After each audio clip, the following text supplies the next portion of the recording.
Given the large crowd we have today, let's get started. I'd like to call to order the regular business meeting for the Board of Education for Monday, April 24th to order. If I could ask everybody to please stand and recite the Pledge of Allegiance.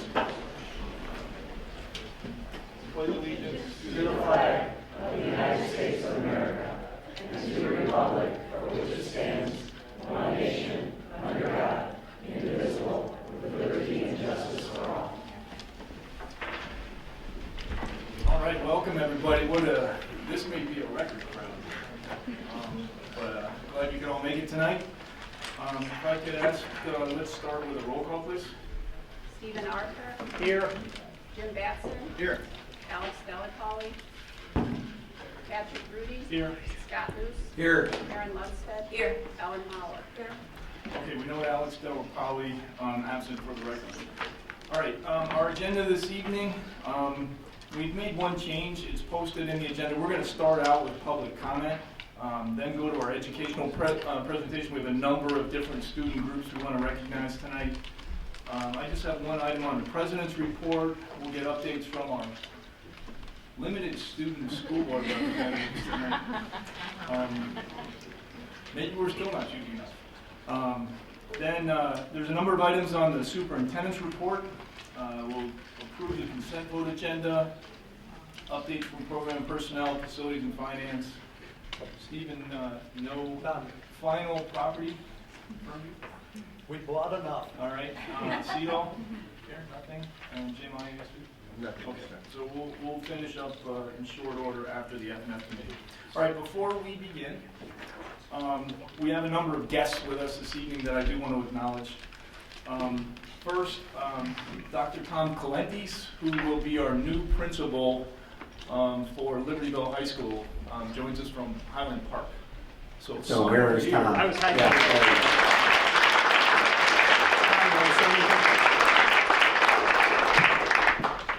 I am just delighted and ecstatic and energized to join the District 128 staff and community and look forward to transitioning to my new role at Libertyville High School this summer.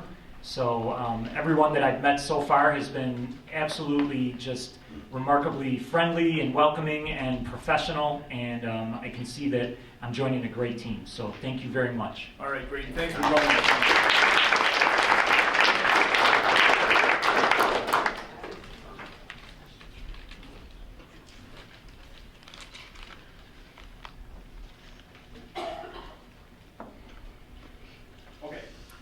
Second, we also have here today two new board members that we will be installing later.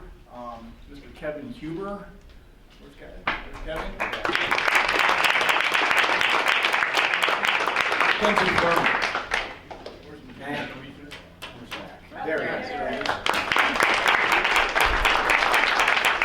Welcome to the team later on this evening. And then also we will be voting tonight on two very critical positions in the district. And the candidates are Brian Kelly from LHS.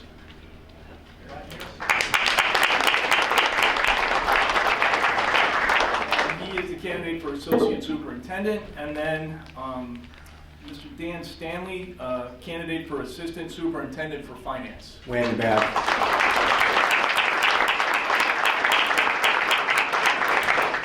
Okay, so moving along, I'm going to open it up for public comment. Anybody like to speak? I would ask that you limit your comments to 3 minutes or less, please.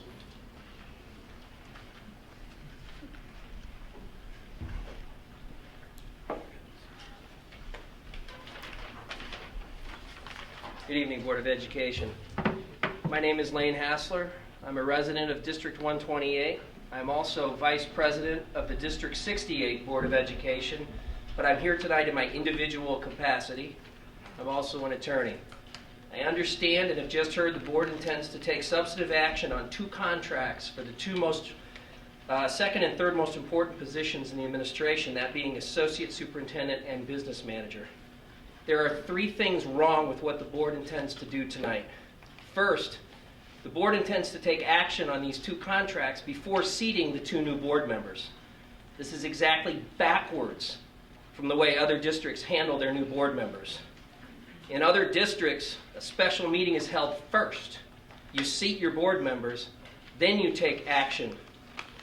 And that's because you want to recognize and respect the public's vote. While it may be legal to do what District 128 is doing tonight, it's not right. Second, the agenda for tonight's meeting does not list either of these two contracts as action items. They're only mentioned in the superintendent's report. Based on my understanding of the applicable Illinois statute and my 6 years as a board member, the board is prohibited from voting on these contracts tonight. If the board does take action tonight to approve these contracts, I believe that action would be illegal and subject to being overturned. Both of these two problems can be solved by postponing action on these two contracts until next month's meeting. The third problem with what the board's proposing to do tonight is a lack of transparency in the selection of these candidates. These are plum jobs.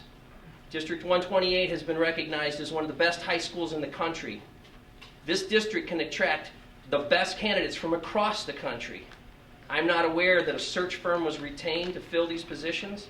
I'm not aware of any information about how these two candidates were selected. And posting on an internal website is not a proper search for positions of this importance. Moving these two decisions to next month will also give the board an opportunity to explain the search process they undertook and why these two candidates are the best candidates for the job. You can fix this problem, and I hope you do so.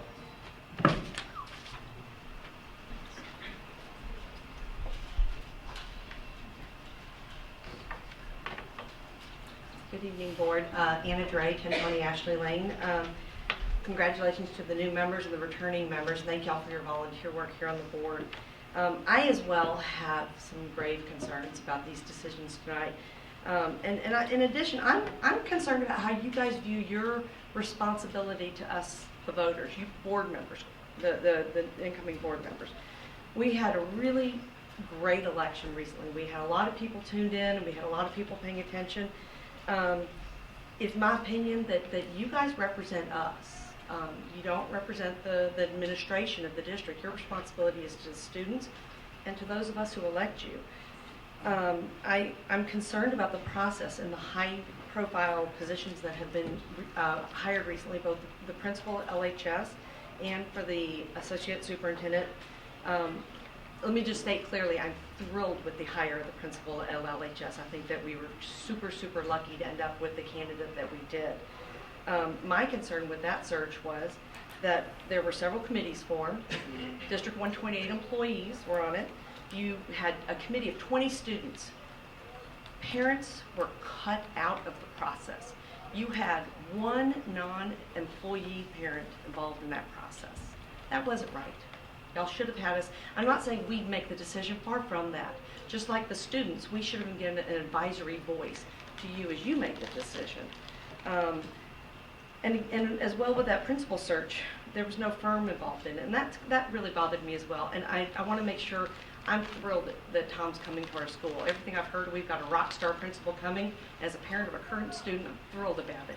Process is what I'm worried about. The associate superintendent position, that's a big, big hole. I had no idea there was even an opening until I read the paper that it had been filled.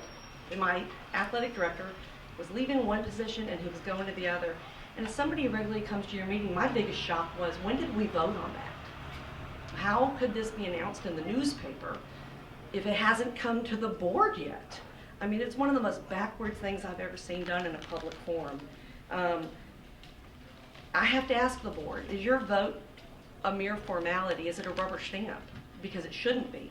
If that's how you guys are viewing it, you need to tell us that at the next forum, because it shouldn't be that way. The outgoing board, you guys are going to be here for about another 59 minutes. You should not be obligating the incoming board to this very important decision. I echo everything the man before me said. I'm not going to go into specific concerns about either of the candidates at this time. I'm just going to urge you to put this off a month. I think it's the right thing to do for the children of this community. It's the right thing to do for those of us who elected you into office. Thank you.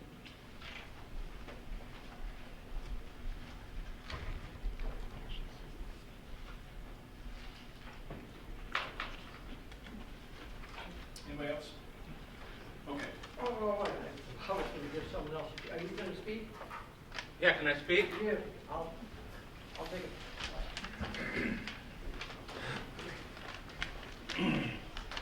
And I apologize, I walked in a few minutes late. My name's Marty Neal, and I'm a resident of Libertyville.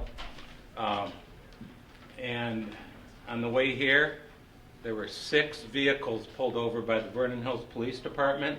They're doing a great job, but they slowed me on getting here.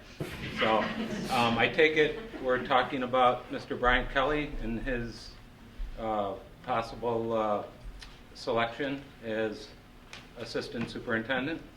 Yes? Okay. Thank you.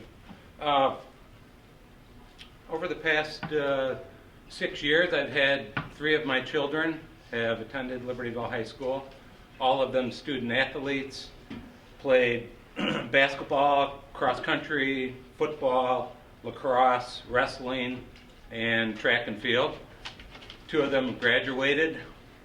My son Sean is currently a junior, and I have an 8th grade son, Joey, that's up and coming. The reason I tell you all this is through those 6 years, or over those 6 years, I've had numerous encounters with the athletic director, Brian Kelly. And I have to say that just about all of them were positive. But more so, I've had more encounters with, of course, the coaching staff, and, or should I say staffs, which I believe is a reflection of Mr. Kelly and the position he was in. And I got to tell you, over those 6 years, you know, did everything run? Was everything perfect? Of course not. You know, what is? But I believe over those 6 years, he's one of the, at Libertyville High School, one of the most committed administrators that I have seen at the school. He's always been very responsive. I was involved with the Libertyville Boys Club football. For me, I would contact him and say, you know, the fields are in bad condition at Butler Park, and we really need to have a practice. Is there any way we can get one of the fields? And he would respond like that. It wasn't always yes, but he was responsive, and he would try and make it work. And I really appreciate that. Last year, Libertyville football played its playoff game. Unfortunately, it's only playoff game against Bradley Bourbonnais at Bradley Bourbonnais. And of course, as all of the students in the room here know, and the parents, you sign a code of conduct. Parents also. And unfortunately, some of the parents, Libertyville High School parents down at that game, were not living up to that code of conduct. And Brian Kelly marched out there in front of everybody in the field and called those people out and made them stop. And I want you to know I really admire him for that. I thought I'd get my son Jack, who's a freshman at the College of Lake County, and I'd get his take on Mr. Kelly. So I asked him, and I said, you know, what did you think of Brian Kelly? What do you think of him while he was your athletic director? And he said, you know, he was awfully restrictive. And I said, what do you mean restrictive? And he said, well, and my son Jay, he was on the 2015 state runner-up football team, and at practices, they wanted to play locker room music, and they wanted to play the music they wanted. Unfortunately, I guess for the students, Mr. Kelly put a stop to that music, and I said, why? Language? He said, yeah, there were too many swears in the songs, and he wouldn't let those songs play. So once again, I think that's a reflection on what a good administrator he is, and I just want you to know I encourage you to select him as the next assistant superintendent. Thank you.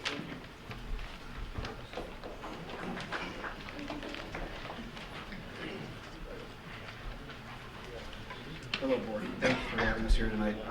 My name is Kevin Dixon. I'm speaking on behalf of the Libertyville Boys Club Executive Board in support of Brian Kelly. I currently do live in the district. Our experience with Brian Kelly has been second to none. He has been there to support us in every possible way he can, even though he had no obligation to. He added to his own workload to help us out. He facilitated our baseline concussion testing for our athletes, which is vital to make sure that these athletes are safe, secure, and if they do, unfortunately, have a concussion, can be put back on the road to health. That would not have been possible without Brian's help. He had made room for the cheerleaders when we couldn't practice outside, when it's too cold. He didn't have to do that. He had no obligation. Brian was there to help us. He has collaboration with the football program and the cheerleading program. Both of those bringing our athletes up to yours to show them what the high school experience can be, to show them what to be proud of, to have a sense of community. That could not be done without Brian Kelly, and he had no obligation to do that either. LBC night we've had at the high school for many, many years. We unfortunately used to run it in the very, very cold months, and we would have some kids that were very young and could not attend. Brian Kelly made efforts to arrange that we could have all of our members there. Once again, he had no obligation to do this. He helped provide the fields for us on Sundays, giving our members, the cheerleaders, and the football players a sense of pride and community. Once again, he did not have to do this. He had no obligation to do this. He has no obligation to help any of the 1,000 active members that we currently have in the LBC, or the thousands of non-active members that have gone and benefited through this program, and benefited from the help that Brian Kelly has provided to us. And the role as Associate Superintendent is he's half as dedicated to this school as he is to our program. You should consider yourselves lucky. And for that reason, we are supporting Brian Kelly. Thank you.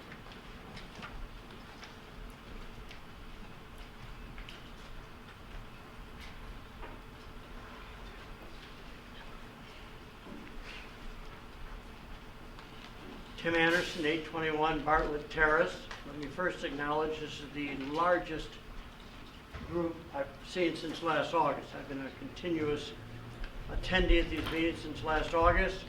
It's by far the largest. And it's mostly students. We have some of the students rep missing, but they're made up tenfold by the other students that are here. So I really want to address the students and the board. Really, I'm not going to comment on what was said earlier. I think that speaks for itself. But you'll hear the comment, limit your comments to 3 minutes. Now, all of us took the Pledge of Allegiance. Now, in the Pledge of Allegiance, the word Constitution isn't used, but the term principles for which we stand. That's referring to our Constitution. You have a freedom of speech. 3 minutes. We're the public. The student presentations can go forever, and we think that's great. But when the public wants to comment, they want to hold it 3 minutes. They don't like criticism. The board doesn't want to hear from the public if they're going to criticize. And they will very quickly, they won't tonight, but they will very quickly shut you off after 3 minutes if they think you're criticizing them. And I've been critical of the board because, as Dan will find out, he's inheriting an office that I believe is steeped in financial fraud. I've made that case, or I've made that complaint. And I believe there's been bid rigging and bid stringing in the past, and that's an office Dan's going to inherit. And that's going to have to be dealt with. And the administration knows it is being dealt with at a level far beyond me. And that issue. You also have the issue of board policies that are not followed. The most recent one is Section 2:105 in regards to ethics. And the ethics gets involved in campaigning. It is no secret now, it's out, that we did have employees campaign for 2 board members that ran for re-election. That is wrong. It's against the board policy. Now they can say, yeah, but they were doing it on their own free time. They were doing it on their breaks. You can't sit in the district office and on your break decide to go out and collect signatures. And then when you do collect the signatures, you have to sign the name that I witnessed those people signing. And if someone else benefited from those signatures and signed that they got those signatures, that's fraud. And we currently have a case pending right here in Lake County with our former coroner, who's been indicted for that very issue. It's also there's an indictment pending in DuPage County on that same issue. And that, of course, will take it. The administration is fully aware of this. This is not new, and the board's fully aware of it. The public isn't aware of it yet, but I think the public will soon. So, all I ask is that this idea of the 3 minutes because they're criticizing, if the public wants to criticize, if they keep repeating themselves, that's a different story. But if they stay on point, give them whatever time they want. Thank you.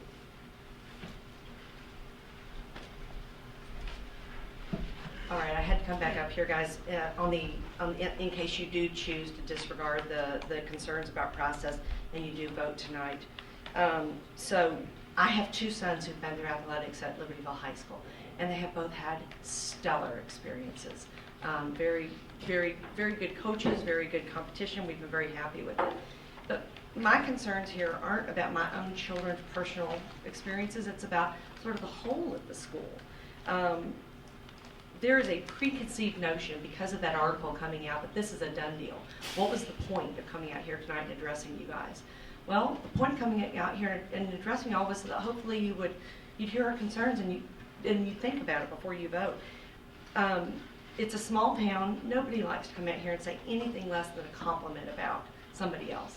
And I'm in the uncomfortable position of having to do that. There's been a lot of private discussion. I've had a private discussion about my concerns with Prentice before when Bryant was considered for principal, and I have to air my concerns now that he is going to be considered for associate superintendent. We all know the history of a particular coach in Libertyville community who took a mistress on a school trip and was not fired after that. I understand that part of the problem with that was that the athletic director wasn't aware. Well, the athletic director should have been aware. There were young men in our high school who thought he was a player, thought that was awesome that he got away with that. I'm going to tell you right now, none of the women thought that was okay, and many of the men didn't either. That should have been a fireable offense on the spot. But the thing carried on. You guys know the whole history of it. I don't need to bring it out here. That should have been stopped when the first moral violation happened of him bringing a mistress on a trip like that. I love that he helped out with the concussion protocol over at the LPC. I know there's been an issue with the girls soccer program of the concussion protocol having been disregarded. There was a threatened lawsuit over it, resulting in that coach being removed. I personally have witnessed a water polo coach on the sidelines. I'm one of those parents. My children, if they're going to get a scholarship, it's going to be an academic scholarship. God bless the parents who have students who are athletes who are talented enough to get the athletic ones. But my hope is you help me make the young men that I want to have bring their character. When I'm sitting on the sidelines of a Libertyville team and I see a coach screaming his head off, screaming, to the point where he's removed from the sideline of the pool. You're not a very good coach if you're not even on the playing field. And, that went on for quite some time. The coach left for a completely different reason. But I sat there and I wondered, I saw my athletic director there. Why didn't he say something to that coach who wasn't exhibiting what I consider to be good sportsmanship? Just this past winter, you have an incident where a student, some boys did something inappropriate. I do not defend them. They made a picture of a coach, had a private Instagram account. They shared it around. The coach got wind of it, a female coach at the school, demanded to see it, pulled a student aside in the hallway, had him open his private social media so that she could see this inappropriate picture, deal with it, got them in a room, made comments about Trump. The whole thing was handled so inappropriately and so poorly. I got to tell you, there's a sense, while we do have successful athletic experiences at high school, there's a little bit of a sense of it's a bit of a free-for-all. I cannot support this athletic director's nomination for one of the second most important position in the district. I would urge you, the board, to make sure that you meet the 2 or 3 finalists before you make this decision. Please do not rubber stamp anybody's decision. That's not your job. Anybody else?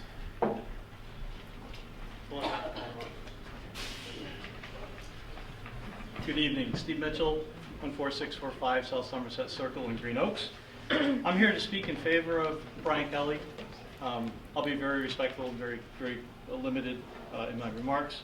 Many of you know I'm an official, and so I have a different perspective of dealing with athletic directors. It's certainly a very challenging job, but I do respect what Brian has done over the years. My kids have been involved in Libertyville High School athletics for over 15 years, touching, I think, 7 different sports. I've always had a lot of respect for Brian. He is an individual who puts the student athlete first and foremost, looking out for their success. The athletics may or may not be the first priority, but the integrity and the development of those individual student athletes have certainly been his priority. Certainly anybody who has to deal with IHSA has some bureaucratic skills, and I can certainly attest for that. We have an individual who has certainly advanced his education. He's well recognized in his own profession. He's taken association duties in his profession. I've certainly known him over the last 3 years in particular, dealing with the Libertyville High School pool project, and he's been a certain champion and leader of that project. He also brings a skill set that I think we all have to recognize, and this is what an athletic director certainly has to deal with on a daily basis. His organizing skills, his facilitating of problem solving, his operational capabilities, his leadership, his communication skills, and first and foremost, his high integrity. So I certainly want the board to consider very strongly in hiring Brian. Thank you. Thank you very much. Anyone else? Got to. It's not about the man. It's about the process. And I think the comments you've heard about the man are irrelevant to whether you can vote on this. And as I said in my original presentation, I believe the statute prohibits you from voting on this. So if you do it, you're inviting a lawsuit, and you're actually creating uncertainty as to the position. You've got the power to solve this problem by just kicking this 1 month and doing it the right way. But it's not about the man, it's about the process.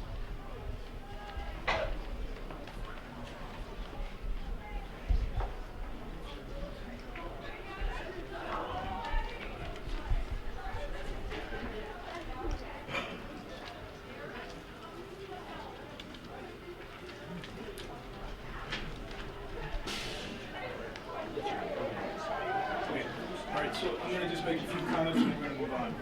Number one, it was raised that there were 2 new board members coming. We will install them later tonight. I'll remind everybody, since there are a number of people here, that actually there were 3 incumbents at one. All 3 were re-elected. All 3 are here tonight. So I do think it's important to recognize what the voters have said, and at least from where I sit on this side of the table, I think the voters have very clearly reaffirmed their confidence in this board. Second, the buck stops here. At the end of the day, it was my decision to move ahead with this vote tonight. And the reason for that is really multiple-fold, but I'll highlight 2. Somebody mentioned the article in the newspaper. That's true. I don't recall the exact article that they referred to, but oftentimes those announcements are made, and you'll often read in there that is pending board approval. And what that means is on a night like tonight, we have 2 very excellent candidates who are actually sitting there waiting for the final approval, and frankly are held in limbo until that approval occurs. And I didn't see any reason why we should stall that until the next board meeting. And honestly, more importantly, this board that sits here tonight was the board that has gone through a very thorough and detailed process with the administration. We are the most informed people on this matter, and at least from the perspective that I considered as I made the decision, I felt more comfortable having the 7 people that were there throughout the journey making the final decision than I was to have 2 new people who we have a lot of confidence in, but quite frankly, they'll be coming up to speed on a variety of district matters over the next several months. So, like it or not, that's the basis of the decision. It's got nothing to do with rubber stamp. It's got nothing to do with lame duck. It's got to do with what at least I considered very solid rationale and good reasons to move forward. One other mistake, this board doesn't mind hearing from anybody, okay? We hear good, we hear bad. Frankly, we're always glad to get input, whether it's good or bad. And Mr. Anderson is an expert in board policies, and I'm sure as a result of that, he knows it is in fact because it's in the board policies that we do try to limit the feedback to 3 minutes or less. Okay? So, moving on, let's move ahead with our educational presentation, since I think the vast majority of the people here tonight are here to recognize some excellent and outstanding work done by our students. That sounds good. Let's shift this meeting into some celebration. We have a ton of students that we have the opportunity to celebrate tonight, and this is one of our favorite things to do along the months. So we are going to start with our theater and music. I'm going to bring Drew Russell, who is the Vernon Hills Department Supervisor, and also Jeremy Marino will be up here. He's the orchestra director for Libertyville. So let's bring these guys in here.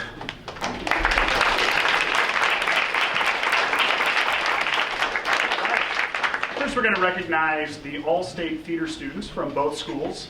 Dustin Helvey is not able to be here this evening. That is because he is more in demand than myself. So I will take those duties. We've got a student from LHS who was selected for the crew. And just to give you an idea of what this takes, you have to send in a portfolio of materials and then go through a significant interview. Pretty stressful and thorough process for such young students, and I think it's really exciting that they were able to rise to the top 5% in their field. The first student, who is in the cast from LHS, is Anna Denoya. She's not here, but her parents are following along at home, they can hear her. We have a couple of students also from Vernon Hills who are in All-State Theater. First up is Kyle Greenberg, who is in the crew.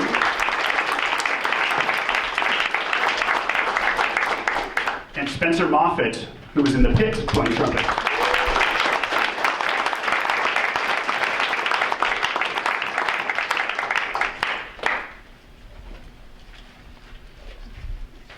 Hi, I'm Jeremy Marino. I'm the orchestra director at Libertyville High School, speaking for the All-State portion, Illinois All-State for music.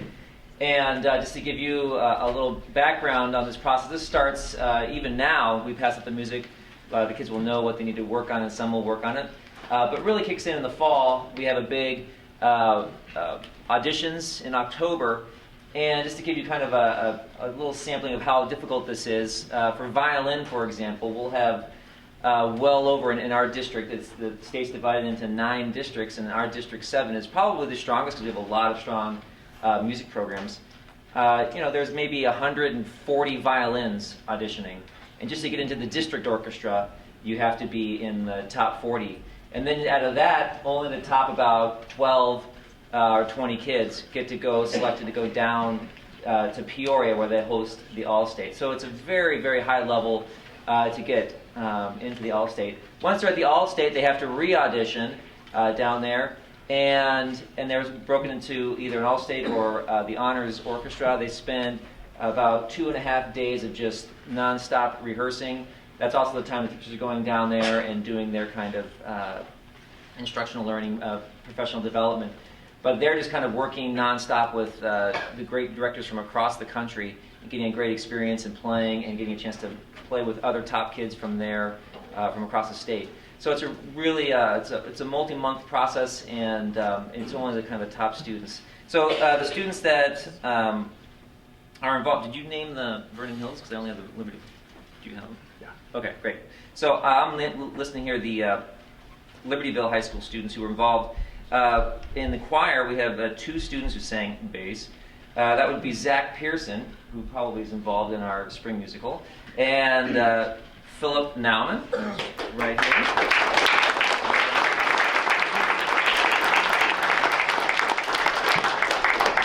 And we have a couple trombonists who I think are also busy doing, getting ready for Superstate with the band, but their names are Allison Goldman and Melissa Manich. This is Libertyville, and Drew's going to mention the All right, all-state music students selected from Vernon Hills High School. We have Bobby Black on the tuba.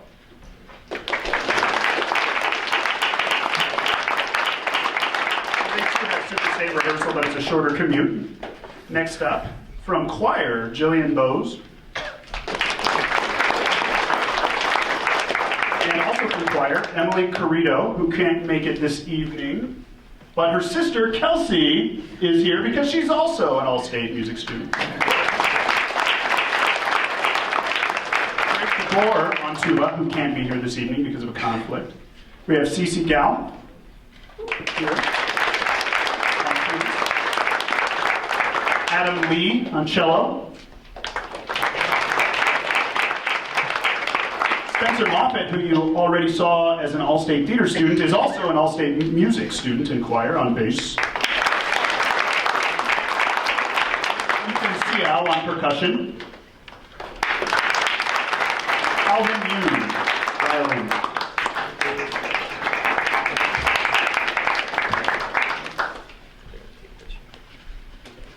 That's it for music. Nice. Photo op for parents pointing this way.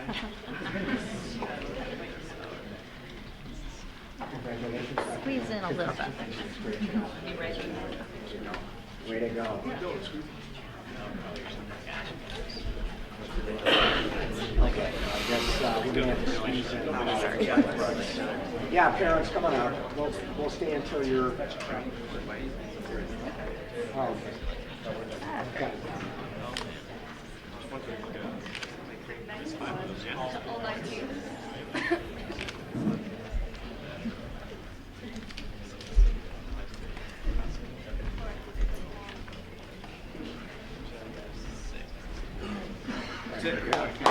Yeah, great job.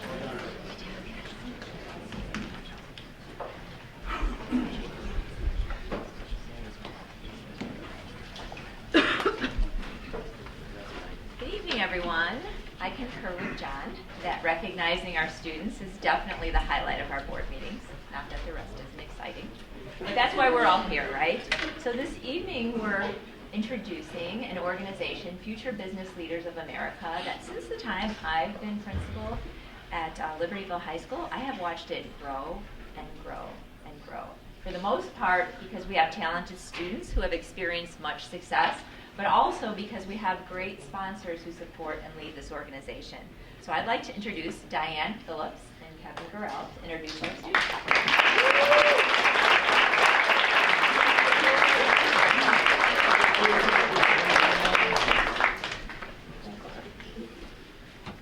Hi, I'm Kevin Garrell. I'm the Assistant FBLA Advisor. This year we had 7 students go down to state and compete, and all 7 of them qualified for nationals. So I have with me today 2 of them. Part of a team event website design, taking first place, Megan Fahey. Her partners, Aditi Mira and Bridget Horvath, are not here tonight.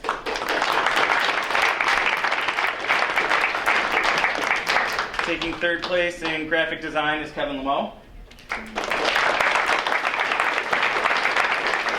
And then we also had 3 students, Emily Baumstark, Sabrina Kite, and Rebecca Smers, who took 4th place in the team event hospitality management, and they are not here tonight either.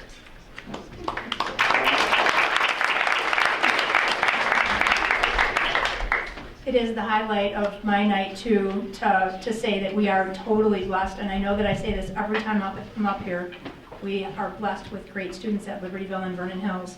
And to talk a little bit more about what Kevin started, we attended the 68th Illinois FBLA State Leadership Conference in sunny Springfield, Illinois. Right before spring break started, March 24th and 25th. There were over 1,400 members, advisors, and guests from 64 Illinois chapters, and the theme was Legacy of Leadership, and I think that you'll see when we pull up the Vernon Hills kids and the Libertyville kids too, that they are definitely leaders in the making. We at Vernon Hills had 76 competitors in 39 different events, and Vernon Hills was recognized for being the 7th largest chapter in the state of Illinois. As Marina started the presentation, it has continued to grow and grow over the last few years. I'm very proud of everyone in the district. And what I'm going to do is I'm going to let my students talk a little bit about themselves, just introduce themselves and the event, just to get them a little bit of leadership. So Vernon Hills, can you please come on up?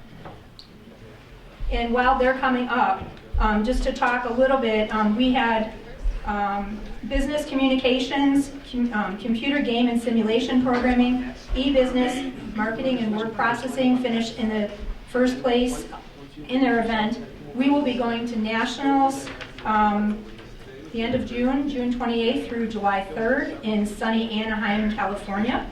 And the sponsors for the Vernon Hills Club, Mr. Tony Isabelli and Mr. Sean Woody.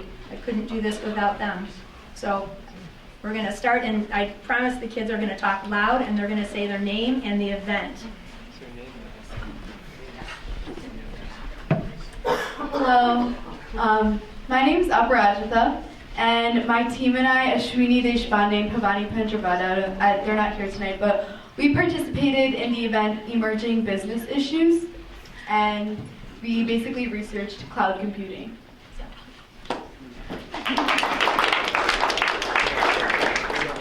Hi, I'm Kathy. I'm Katie. I'm Grace.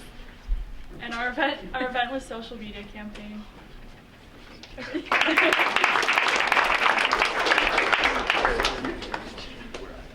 I'm Nathan. I'm Kelsey. I'm Zach. And we're here for hospitality, or we're going nationals for hospitality management.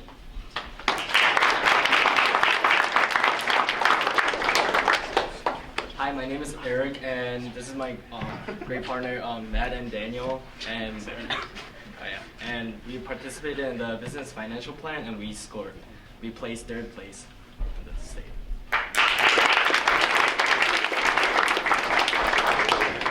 My name is Ben, and I participated individually in the Introduction to Financial Math test and placed 4th.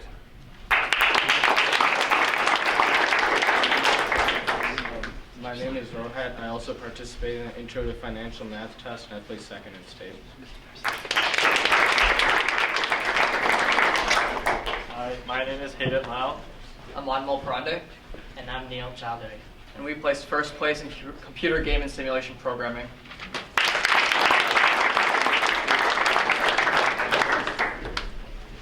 My name's Sohan Barrett. Yi Sung Do. And we partook in the impromptu event management decision making.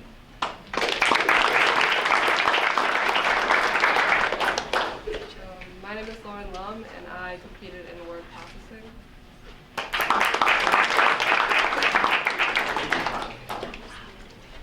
Hi, I'm Gita Barbwatch. And I'm Gina Liu, and we placed 1st at state in e-business.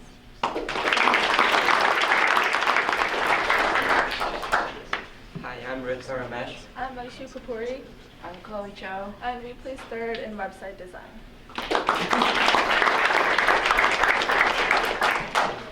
I'm Martin Bologna, and I placed 4th in securities and investments. Hello, I'm Ravi Gandhi. I'm Steven Tao. I'm Harsha Namburi. And we placed 4th in public service announcement.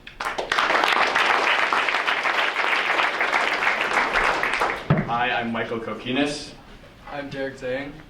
And I'm Oliver Leung, and we placed 1st in marketing. Hi, I'm Basha Ross. And I'm Iris Hong, and we placed 2nd in state in information management systems. Hi, I'm Teddy Chen, and my partner and I, Andre Shore, placed 3rd in mobile application development. As you can tell, we have very talented young people that will be representing District 128 in Anaheim. I know for sure that we have 37 competitors that are going from Vernon Hills and 7 from Libertyville. So wish us luck.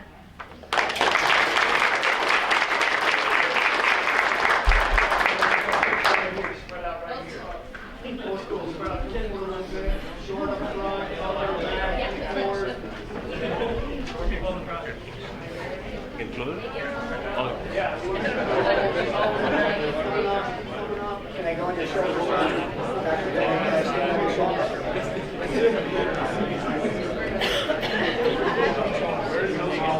Get out of your way, too.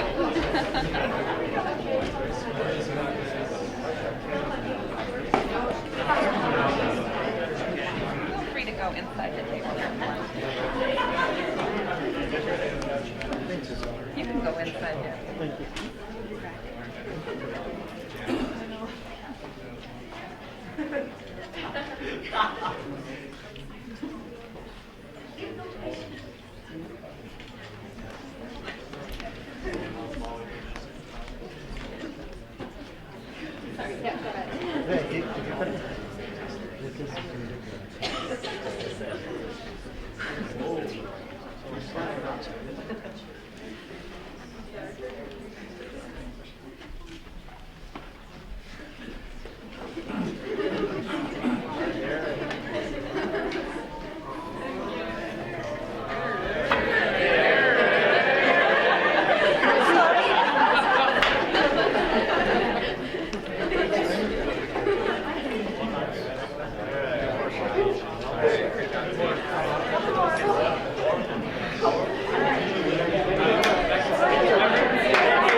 All right, before everybody takes off, we want to take a minute. This is our favorite thing to do, of course, to recognize students. There is no greater joy in the world to watch your children succeed at Libertyville, Vernon Hills High School, and District 128. But we know, okay, that they have not succeeded alone. We know that they have parents, grandparents, sometimes aunts and uncles, brothers and sisters who have made many sacrifices for them to be successful. So, a lot of parents are standing already, but for the other parents that are here, we want all the parents to stand up, and then we want the students and the board and the administration to give you a big thank you and applause for your great work in supporting your students. So thank you very much.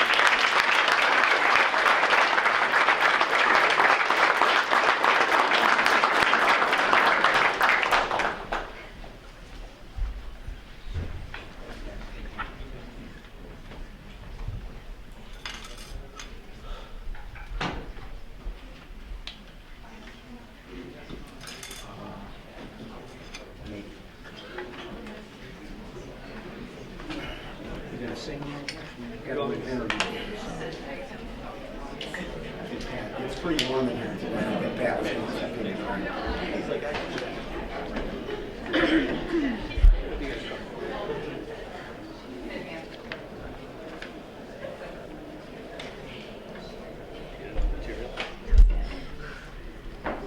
Okay, Rita. Okay. Tonight we have an educational presentation for you that continues some of the conversation we had last month in regards to the work of the innovation team in District 128. We said we were going to share highlights with you of D128 Create today, but we're shifting gears a little bit, and we're talking about D128 Create as a framework for the design of authentic experiences connected to our courses.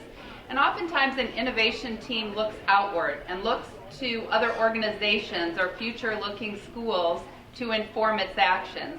And we wanted to highlight tonight the degree to which we look inward in our innovation team for existing examples of coursework that is authentic, that is inquiry-based, that is project-based. And so we're sharing tonight the examples of the Activism Fair and the History Fair at Vernon Hills. These are activities that students have engaged in over a number of years, designed by our own teachers, that replicate the kinds of research and work that highlight is the Activism Fair, and Tara Young, Vernon Hills English teacher, is going to tell you more about that. Rita, should we slide, do we need to kind of slide this way to see the boards, or? Yeah, I'll talk a little bit at the beginning and just kind of give you an overview of the project, and then our amazing students will share their projects with you. So my name is Tara Young, and I'm a world literature and composition teacher here at Brainerd High School, which is a 10th grade class. And so I want to tell you a little bit about the project, give you an idea of what it entails, and then I'm going to pass it over to these amazing students here, and they'll share with you their projects. So this quote here is kind of the inspiration for this project by Elie Wiesel, and he said in his 1986 Nobel Prize acceptance speech, "There is so much to be done. There is so much that can be done. One person of integrity can make a difference of life and death. As long as one dissident is in prison, our freedom will not be true.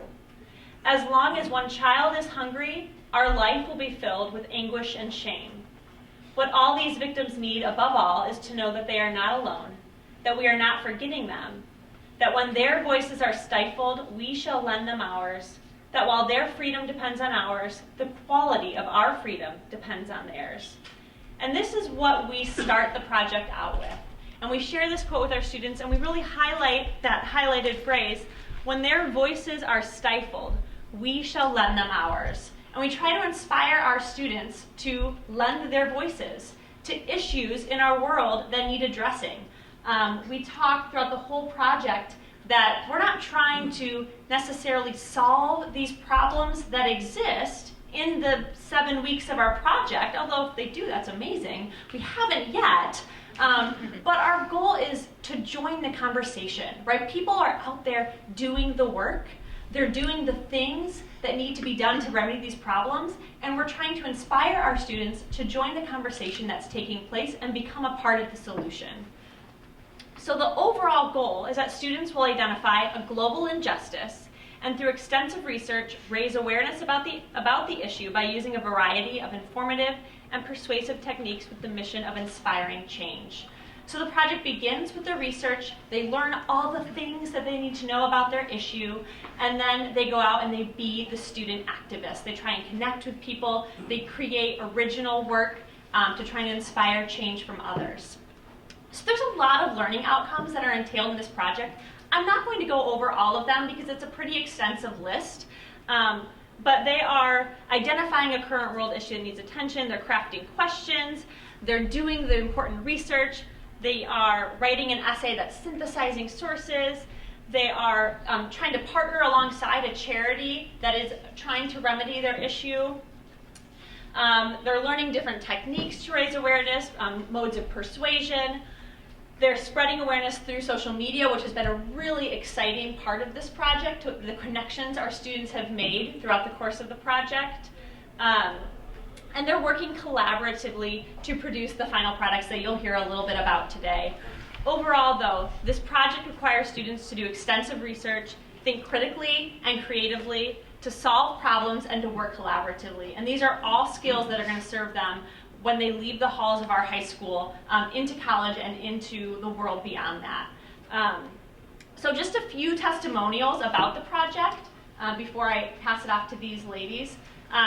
So after the students, when they complete their projects, which you'll hear a little bit about, there are 2 fairs. So the students present their projects to judges during round 1. Every sophomore in the building has a group and they present their projects, and then we have some winning groups who then advance to the final round of the Activism Fair, and then from those groups, a winner emerges, and the Sophomore Student Council donates funds to that chosen group's philanthropy, just as another way to try and help remedy their issue. And at the end of the project, culminating, here are what some students have said about the meaning behind this project. This experience taught me how accessible everything is online and how easy it is to spread awareness, create connections with people. Throughout the Activism project, I emailed many different people with responses. I got responses from 3 different Facebook pages, and it was amazing to see my work being shared as well. So it's really cool to see students being able to use some of these social media outlets that they use on a day-to-day basis for activism. It shows that their potential spans far beyond some of the social things that they do with them, and they can actually form meaningful connections. Aside from donating to the organizations that we learned about, I can also change some of my habits and way of living. The project helped me learn how to reach out to people who may be from different countries or different cultures and come together based on a common interest or goal. I think this will be important in the long run because in certain careers, having the ability to make connections with other people around the world is a very important attribute. And then this last one, I think it's the last one up here, this student totally captured the essence of the Activism project. And I actually, when I read this, got a little choked up because I saw it and thought, yes, you got it. It's exactly what we want. That's not it. This one was important too, but that was not important. I'm like, dang it. Okay, this one was good too. It was really cool to see that our work was meaningful and impacted those who listened to our presentation. It made the work we did purposeful. That one was good. That was great. But this next one I really liked. I used to look at people who are struggling and think, what happened? Or what is wrong? Now I think, what can I do to help? And that's exactly the response we want from our students, is that they are entering into these conversations and trying to help and trying to affect change. So with that being said, I'm going to pass it over to these amazing student activists, and they're going to tell you a little bit about their projects and give you an idea of what they researched, why they did it, and some of the cool connections that they made. Hello, so I'm Vivian Chai. I'm Sejal Karwa. And I'm Ria Subramanian. So just to give you a brief overview of our topic and why we chose it. So we chose China's industries because we really wanted to focus on the irresponsible consumption of goods that are consumed and produced. And we chose China specifically because, as we all know, it's a very large country. So we believe that we could make the greatest impact by choosing a country that impacts so many, not only within China, but also many outside of China. And we realized through our research that the root of this issue truly stems from us. the American consumers, because we create this such a high demand for goods that causes these large corporations such as Disney and Apple to outsource their manufacturing to China, which really causes these large issues with pollution and workers' rights issues that we really want to try to help solve. To combat these issues, we created our own PSA website and original artwork. The PSA and website reached over 250 people worldwide, and our original artwork, which we distributed as stickers, also continues to spread awareness. And we also reached out to multiple Chinese ministries, and we also reached out to and received a response from our organization, China Labor Watch. This organization has received many positive results in how it deals with large corporations that deal with outsourcing. We hope to increase their progress through our donations.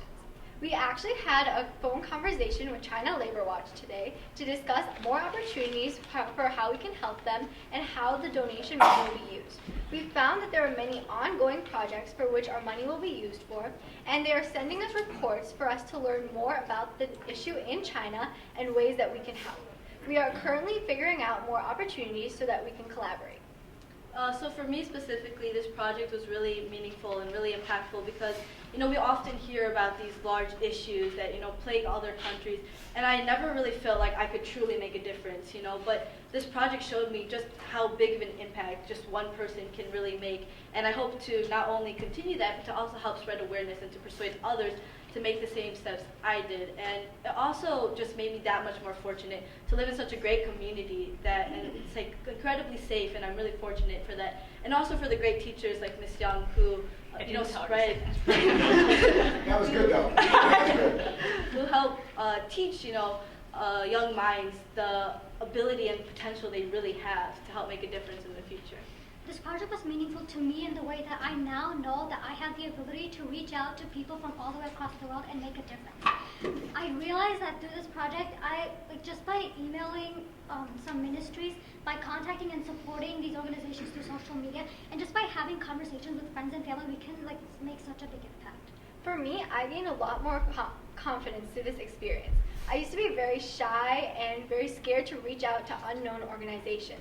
But through this experience, I was able to reach out to organizations I did not know, and because they responded back to me, my confidence was boosted greatly. Thank you.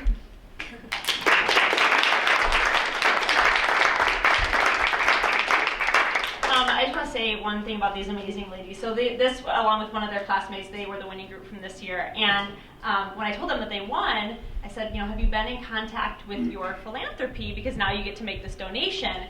And they said, well, yes, actually, we have a phone conference scheduled with them next week. Okay, that is clearly why you are the winners. They're amazing. But they just were so proactive during this whole project and really trying to find a solution to their problem. So you guys are awesome. Okay, so I'm Katie Brennan. Hi, I'm Kathy Papano, and like Mrs. Young said, they won. And, and you got their presentation. It's not hard to understand why. But our topic is a very important issue too. We had the rape crisis in India, and just for an overview, it stems from three things specifically. It's the government not taking action, societal standards, and how they treat the victims. So in the government, there's not much action against it.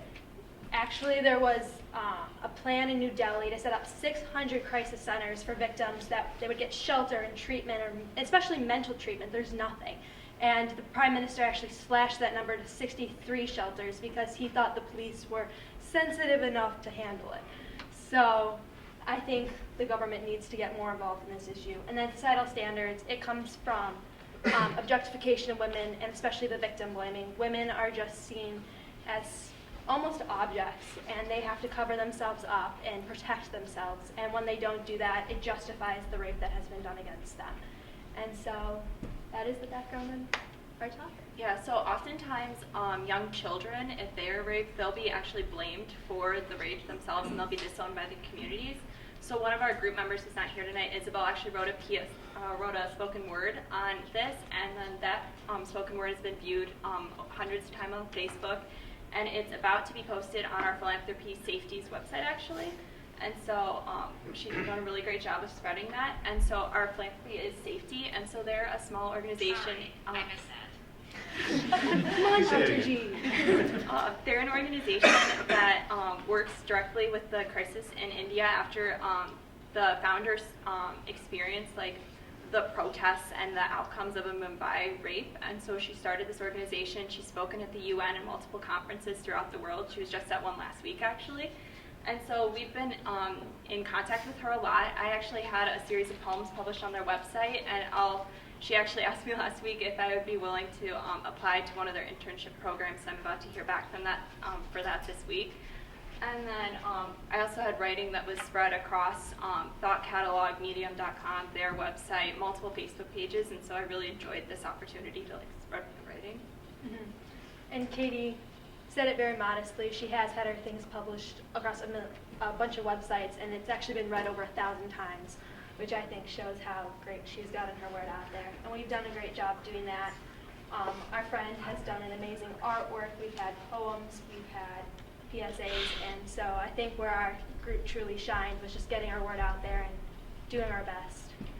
So this project has meant a lot to me because you always hear about the bad things in the world and how there are bad people, and you study it in history class and you learn it in current events, and you're just almost kind of scared. But this project has truly shown me that there are good people combating these issues, and I'm also become one of them. So that's truly exciting. Yeah, this project was really important to me because I normally am writing just for the disabled community, and actually am a pretty well-known writer within the chronic illness community. But like this project taught me that even if I branched out beyond my comfort zone, I could still get my writing out there and like spread the word on an issue that I cared about. So it was a really important experience for me to learn that no matter where I branch out to, I can accomplish things.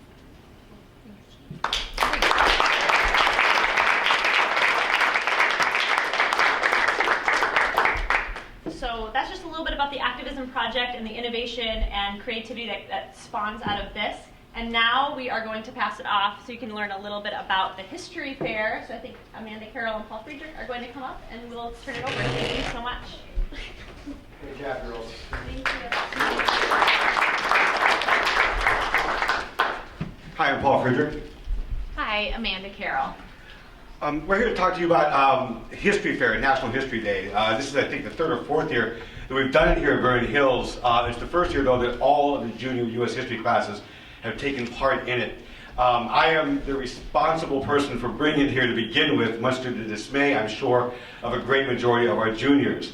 But I'd like to start by explaining a little bit about why we brought it here and why we think it's so important.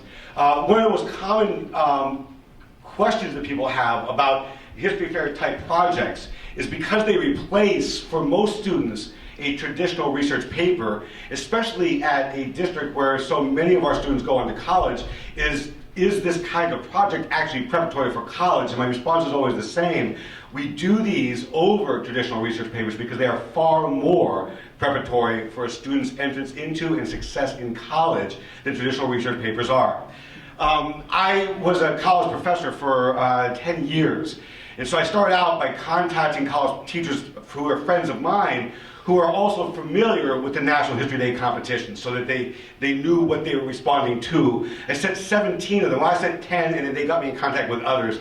So 17 college professors from this general area got an email a couple years ago asking them what they thought was better to prepare students for college success. A History Day type project or a standard research paper. 14 of the 17 responded. All 14 of those who responded said that it was clearly preferable for students to have background in doing this type of research, the activism fair research, the history fair type research. Here's a couple of the comments you see here. A colleague of mine from Loyola University. Projects of this magnitude demonstrate that students can engage in deeper skills of synthesis and analysis that we demand at the university level. From Northwestern University, history fair research is one of the only high school research projects whose requirements consistently mirror those of the university classroom. From Indiana University Bloomington, history fair projects are more reflective of the research skills and productions demanded from students in college. So we do these because they are far more college preparatory, especially as we fly forward into the 21st century here. There's also an organization that's pretty cool. It's called Hanover Research. They're kind of like the kayak of research firms. What they do is they look at similar studies across multiple other research organizations and try to find common threads. There's 6 big companies that every year do polls of businesses and universities.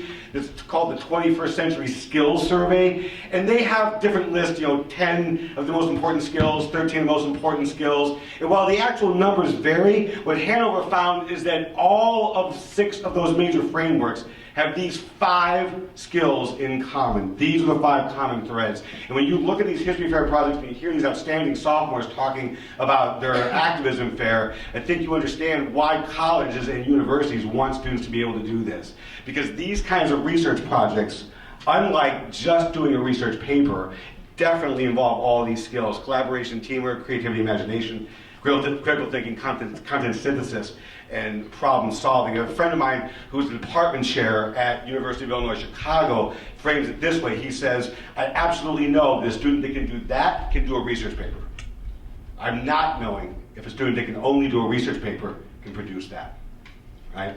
And this is just some quick slides to emphasize the fact that this kind of work is done at universities across the country and across all disciplines. Here's a young woman, an undergraduate from the University of Wisconsin-Madison. She's got her hand in a sling. I assume it's like a cow milking injury of some kind. But it's in political science there at University of Wisconsin-Madison. Right? Not just English classes, not just history classes. At Syracuse University, my sister-in-law graduated from Syracuse. She said, oh, they did that in engineering and in computer science. I found a picture online of last year's engineering and computer science undergraduate research fair at Syracuse. My niece attends Knox College. She received a governor's award for the collaborative work that students and faculty together did at Knox College for a public display of the research. So that first slide was them working on it, and here we see the actual end display, like an art gallery, so like a whole room of a common theme.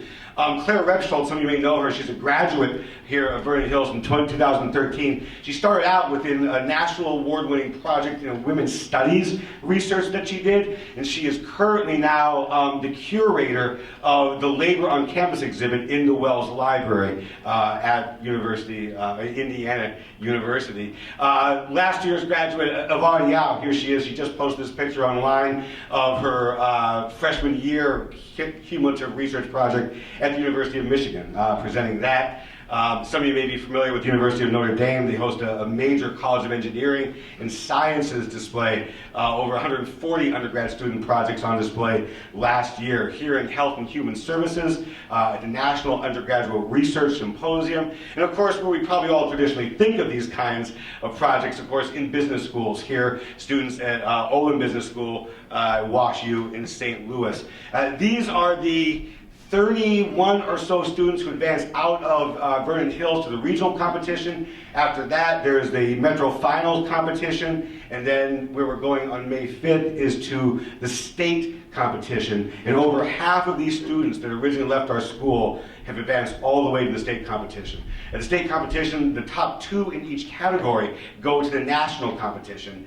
And they can do projects in a number of areas. They can do what we see here, which is the most traditional type, which are display boards, but they can also do websites. We have some websites at state. They can do documentaries. Some of the student-produced documentaries are literally as good as anything you'll see on Channel 11. And then if a traditional research paper is your thing, that's also one of the options here as well. So there certainly is still room to do that. So as Paul said, we have 17 students who are advancing to the state level, and this is the most that we've had since starting this 4 years ago, so we're really excited about those numbers.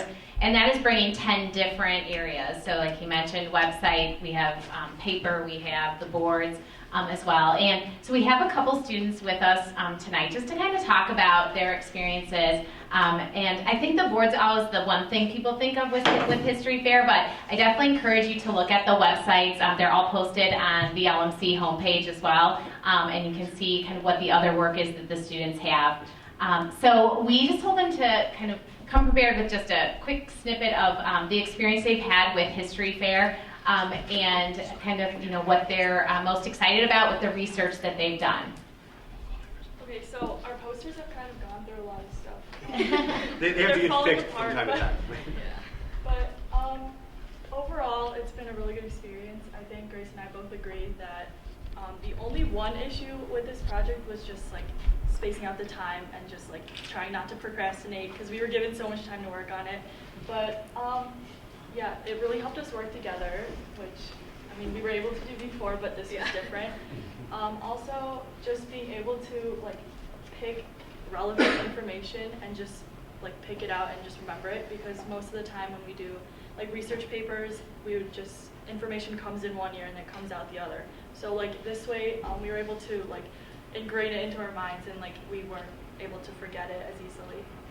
So our topic was Florence Kelly's works with child labor, and this is a really important topic to us because we're kids, and just seeing what other children had to go through in our area, because these were children in Chicago, just comparing their life to ours, how we're in school, how we're learning about the past, and how they had to be working 12 to 15 hours a day with minimal pay, and they didn't get an education because they had to work for their families. So I think that was really important to us. And also, she gave a voice to women's rights, which is so crucial, which is something that we're still working towards right now in the present, and just to see how she was a voice to women in the past was so motivating to us. And we chose the title Give Them a Voice because she was an activist for those voiceless children and for the voiceless women. And that's something that we learned in the Activism Fair last year, how Ms. Young was talking about how we were lending a voice to other people. And we could kind of carry that activism mentality with this as well. Even though this was just a history presentation, it was also a way for us to show how, you know, I mean, there are kids still working out in the world. It's not something that has ended yet. And so even though it has maybe ended in the United States, it's still something that we should be working towards to end. So it was really important for us. Yeah. And this whole idea of like giving them a voice, and also just, I think the theme this year was taking a stand specifically to Chicago. So it was interesting to go to the regional level and the sectional level as well to see like everyone else's projects, and it was really eye-opening to see the different issues that are going on in Chicago and like all of the history that brought us to what it is today. So it's like we got to see a lot of problems that we didn't know existed in the past, and it was just interesting to see that people have so much information about it. And also, when we were at we didn't go to regionals, we didn't attend it, but we did attend the sectionals, and just seeing everyone's work and all their hard work that they've done for the course of months and seeing it in person is, I think, really motivating for me as a student, because you're just surrounded by such hardworking people and you get to see the fruit of their labors. And that was really nice to see. And you're surrounded by such smart people, and just reading everyone else's, we're like, I remember we were walking around saying, oh my gosh, we're not advancing, like ours is not good compared to theirs, but it's just really nice to see how people are so in contact with the past, because I think knowing the past is really important for the present and the future. Thank you. Thank you.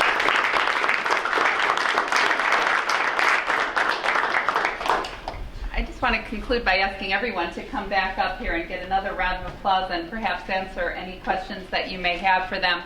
We really are excited by the work of the innovation team of teachers who are exploring ways to provide these kinds of opportunities to students throughout our coursework, because, you know, as we heard tonight, each of these students has taken something very meaningful, something very applicable to their future endeavors from these opportunities.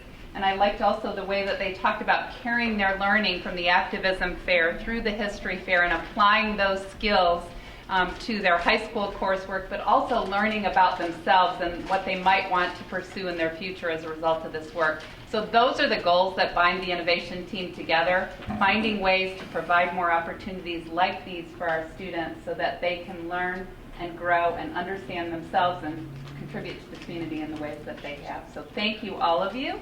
And please, are there questions for the group? And then we want to get a picture. Oh, a picture would be good too. Pictures first? Since you're standing, or questions first? I don't have a question, I like a comment. So, you know, I've been working now coming out of college for 28 years.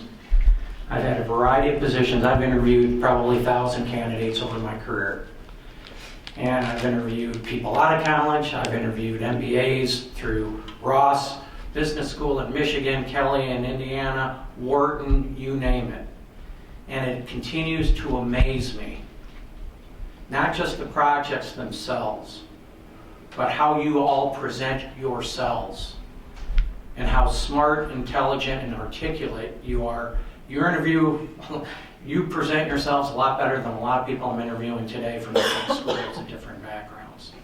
So when we talk about what the priority of this board and what this administration is, let's not lose sight. It's you. It's absolutely you and what we do for our students to excel. And this is outstanding stuff. I love it. I just wish we had this when I was here. But if we can get more kids involved in this type of things and continually improve it, we should do it. And that's what this is all about. So thank you. As always, lift us up. So. Thanks. I was going to jump on it. Right at the money. Okay, we got everybody in? Yeah.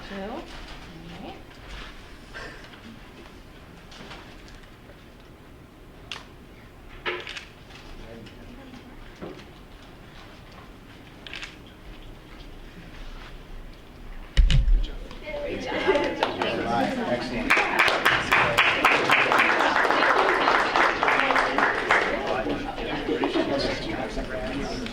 Oh, really?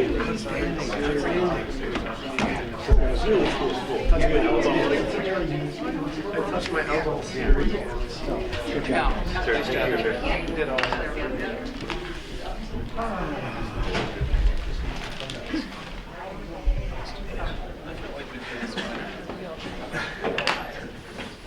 That was outstanding. Ooh, that's pretty awesome.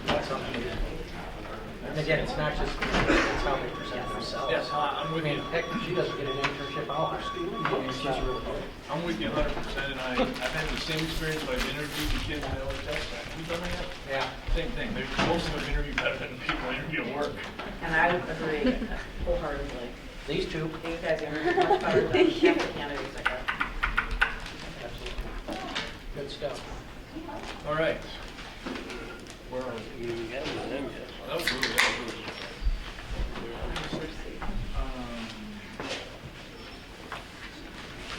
Okay, so President's report. We have one item, and that is to say goodbye to one of our great colleagues. Stephen Arthur has been with us for 8 years. Okay, so that's all of high school and all of college. Put it in a perspective you can appreciate, which I know seems like forever. It was. Okay. And so, Stephen, on this, your final board meeting, I think I'm speaking on behalf of everybody. We want to thank you for your many years of service. I know from my perspective, it's always been a pleasure to have you part of the team. We've especially valued your insights and your skills, especially your engineering skills, as we've taken on a number of big projects. And you will be sorely missed. All right, so you leave big shoes to fill, and I wish you all the best in all your future endeavors. Thank you.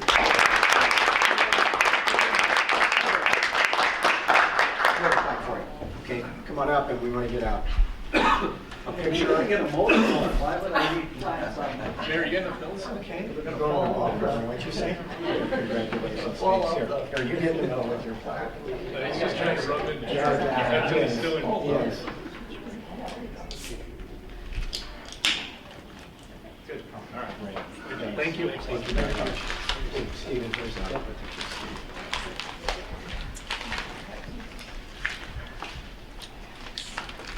Yeah, we'll also acknowledge Alex Delapoli. He's a tenure guy, I think, right? Yeah. Right? He decided to take a hiatus after 8 years, and we brought him back. But same thing, we will miss Alex. He's also another one of our very capable engineering members of the team, and he is off to bigger and better things with his entrepreneurism. I keep thinking someday I'm going to see him on Shark Tank. And one other thing that people forget with Alex is Alex actually led the last referendum effort in the district. So between his board service at Oak Grove and starting again at 128, which led to many good things in the school district. So again, thanks to Alex and Stephen for their work, outstanding. What's that? It's at least 10 years. But he didn't come right with us, right? He was here when I He was got already here. here when he got here. Yeah. So that was, oh, yeah. Anyways. He's been here a while. Been here a long time. Okay. Probably longer than he ever thought. Let's put it that way. Yes, he did. Okay, that's all I had. So we'll go to reports from student school programs. You guys have heavy duty tonight. Yeah. Okay, so at Brainerd Hills, so we've had a lot of things going on this past month. So we actually had 10 Brainerd Hills students selected for the VIP art show that was held on April 8th. So that was really cool for them to showcase their art, recognized by VIP. And we also had VHH's German students qualify and get bronze, silver, and gold medals in the National German exam. So that was a great effort to all of them. And we also had our Nhs Induction on April 5th. So we gave all of our seniors their cords, and 100 new juniors were inducted into NHS.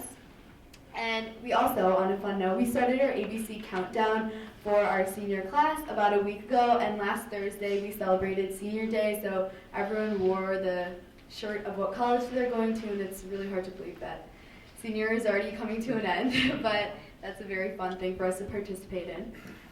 The senior, Matt Ventrelli, was actually accepted into the Lake County High School Tech Campus National Technical Honor Society, and this coming Wednesday, April 26th, Brainerd Hills High School will be celebrating a Unity Fair, and there's going to be a bunch of different performances from a lot of different groups. Our dance classes are doing some ethnic dances, so that'll be really fun to watch during our lunch periods.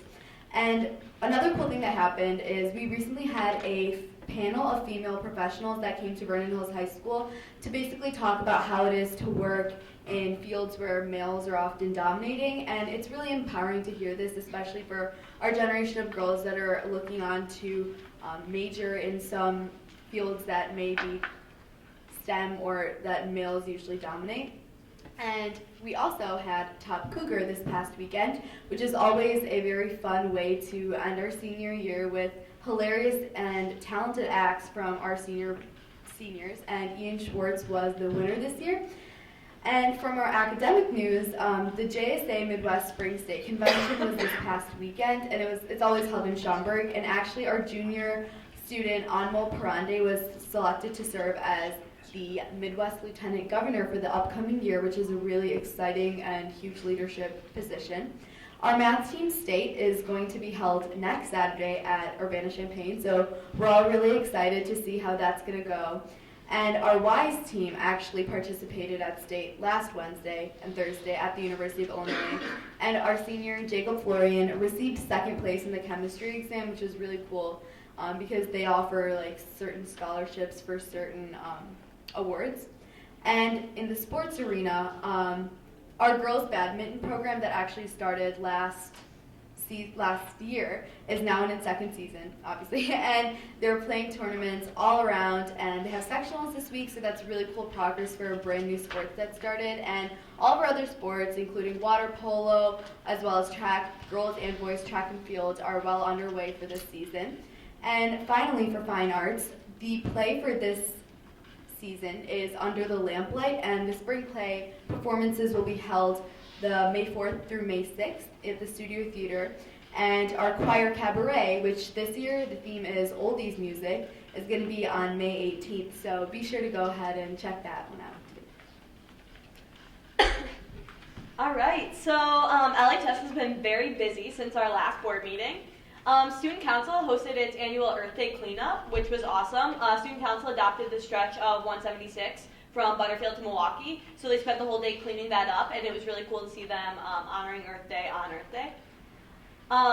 So our Best Buddies chapter, our club at LHS that fosters relationships between those with special needs and those without, was voted the best Illinois high school chapter of the year, which is a very high honor, and it was awesome to see that.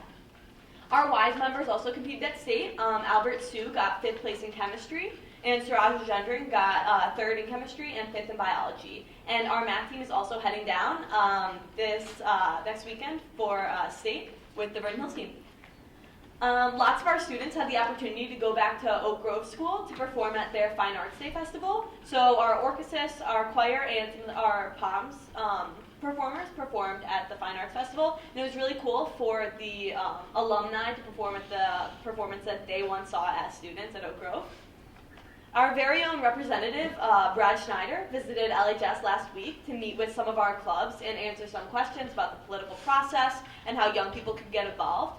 Students from Advocates arranged the meeting, but it was attended by lots of students from Advocates, from JSA, GSA, Debate, and Model UN.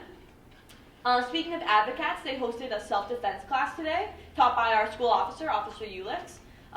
It was well attended, and I went myself, and it was a really cool opportunity, and we were really lucky to have that. Additionally, AP Stats students got to video chat with a statistician and biologist whose videos we often watch in class. They're called Against All Odds. They help us prepare us for the AP test and kind of with the curriculum. And her name's Party Sabetti, and she answered questions about her work, her hobbies, what it's like being a woman in STEM, and how statistics has helped her succeed. And it was really cool to watch that as we're preparing for the AP Stats exam. Additionally, our annual color run is coming up. We're supporting Gigi's Playhouse, a network for Down syndrome achievement. We've had some ambassadors come to our student council meetings to tell us about Gigi's Playhouse. One of them was Caitlin, who's 8 and has Down syndrome and greatly benefits from Gigi's. She told us all about the awesome educational opportunities Gigi's offers, and she also told us how much she loved us, and she gave every student council member a hug. We had our LHS Honor Society induction. There were over 200 students, so I'm not going to name them, but it's an incredible honor, and we're all super proud of them. Additionally, members of the LHS bands were offered the opportunity to perform at Carnegie Hall at the beginning of April. They took a bus to New York, they saw musicals such as Aladdin, and then they finished their trip with an incredible performance at Carnegie and Apollo Theater, and it looked awesome, and it was really cool for them to receive that honor. Additionally, a team of LHS teachers participated in St. Baldrick's, shaving their heads for cancer awareness and to raise money. Their slogan was "Bald is Beautiful," and they raised lots of money for a cause that's very close to home with the LHS community. Finally, this week at LHS is Healthy Relationships Week. So it's promoting healthy relationships in all areas, from friends to families to significant others. We have photo booths in the hallways prompting people to describe what love is, and we're hosting half-period naps in the room of our prevention and wellness coordinator. And we're conducting Green Dot training for juniors and seniors, and finally selling ice cream for Treat Yourself Thursday. So lots of stuff happening at LHS as we wrap up the year. Wow, that's phenomenal. Okay, sure didn't miss any? All right, thank you very much. Moving on to the superintendent's report. More good news. Always more good news. District 128, our two world-class high schools. So the Government Finance Officers Association of the United States and Canada has awarded District 128 with the Certificate of Achievement for Excellence in Financial Reporting for its comprehensive annual financial report, which is commonly referred to as the CAFR.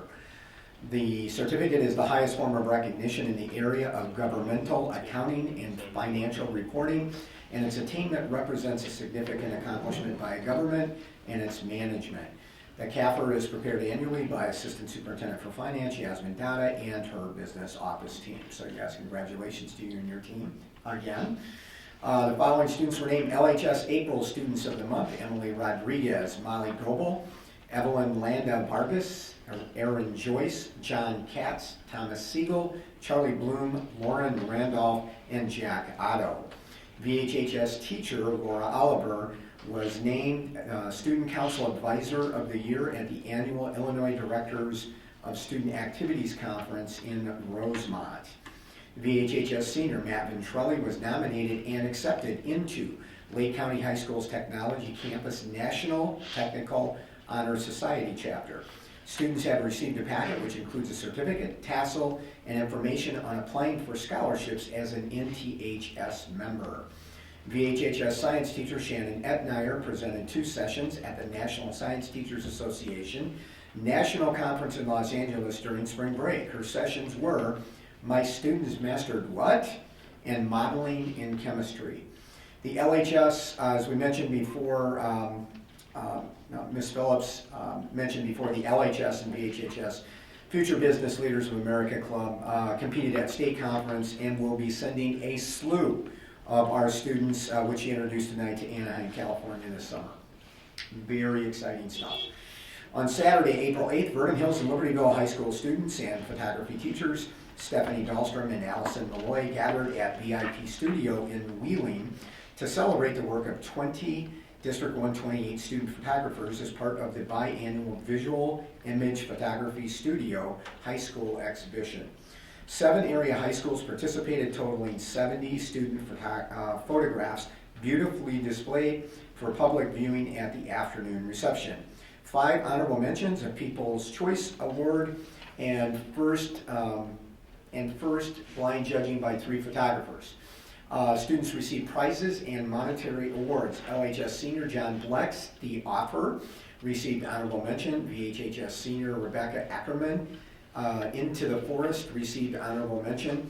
LHS senior Haley Anderson's What Lives Inside received a 3rd place. LHS junior Suzette Garcia Stams, Almost Broken, was 2nd place.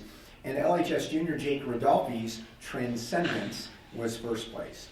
On Tuesday, April 18th, the Highland Park Arts Center hosted students from 12 Chicago area high schools as part of the Central Suburban League student exhibition. This is the first year VHHS has been a part of the CSL and this exhibition. Many VHHS artists were in attendance to celebrate their creations from this school year. Congratulations to the 47 student Cougar artists whose work is on display representing VHHS. And the North Suburban Conference Art Show was held April 19th at Warren Township High School. 8 NSC schools participated in a celebration of the arts. Each school exhibited up to 60 works of art per school. LHS received several awards at the show, including the following students who won Best of Show honors. Lanny Storitz in painting, Jake Rodolfi in photography, Sophia Rigo in painting, Amanda Fan in digital drawing, Anna Lyon in metal and ceramic place setting, Hannah Miller in 3D, Demi Glusick in Adobe Photoshop image manipulation, Heather Wilson in Straffito, and Jillian Vang in jewelry and metalsmithing, and Kate Miller in charcoal drawing. And Anna Schellen was awarded an Artist Choice Award for her oil painting, which was chosen by the workshop presenters from all of the works in the show. And that concludes, I think, unless you want to add something, the good news for the evening. Great stuff, always. And just to remind the board that next month, it is May. Because it is May, we're approaching the end of the year, so we'll likely have another large studio audience in May to recognize state and national achievement at end of the year activities. So we always look forward to that. It will be very exciting. Okay, next on the superintendent report is the appointment of the associate superintendent, the appointment of assistant superintendent, just several process things before we begin. First, I talked to district council earlier in the week regarding the sequencing of transition of the boards. Our long history in this district has been for the current board to finish their business, start the reorganization meeting, go sendai or dissolve, and then seat the new board and do reorganization. We verified that, although Denise is our 34-year historian with the board, we actually went back and pulled the last 4 elections cycle moving forward. I also asked Lynn, because Scariano, Himes, and Petrarca works in a number of districts in the suburban Chicago area, from all the way up here in Wayne County to down to South Cook and Will County, of what the norm is in the districts that they work at. And the norm is a transition like we're doing the transition. Could always change that in the future, of course, but wanted to have that as a perspective from council in both the history of the district. Secondly, on the board agenda, one of our legal counselors, Rick Middleman, is here. Rick always reviews our agenda to make sure that we're in shape to vote on whatever we need to vote.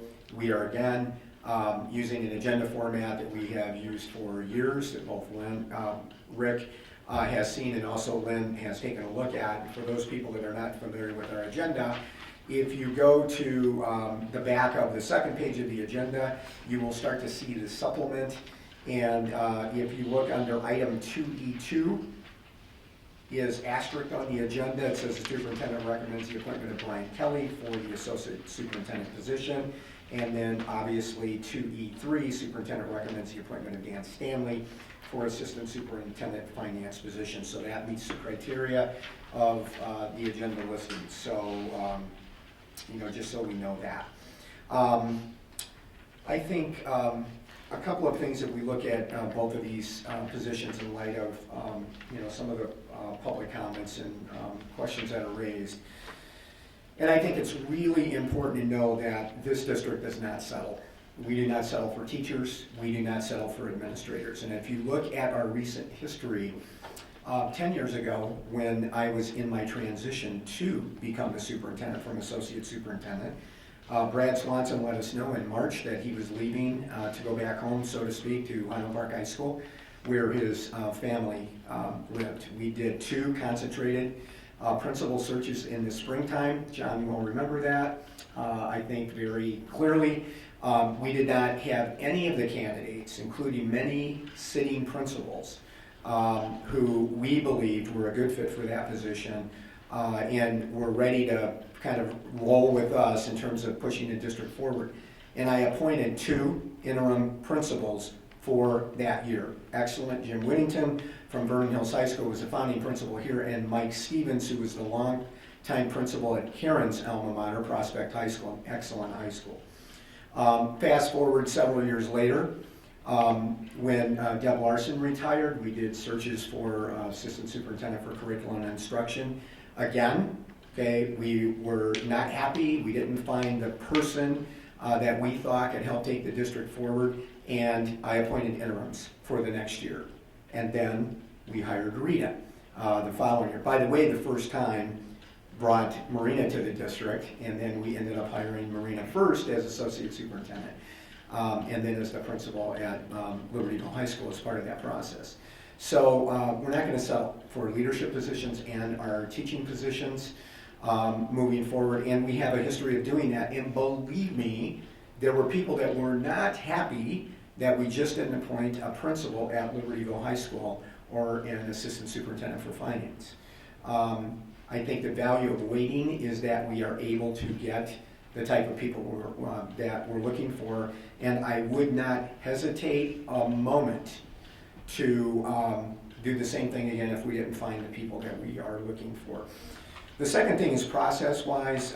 Certainly I can't speak for Lane and District 68 and the elementary districts, but I can share this, that one of, if not the highest concentration of high-performing high schools in the United States is right in the Chicago area.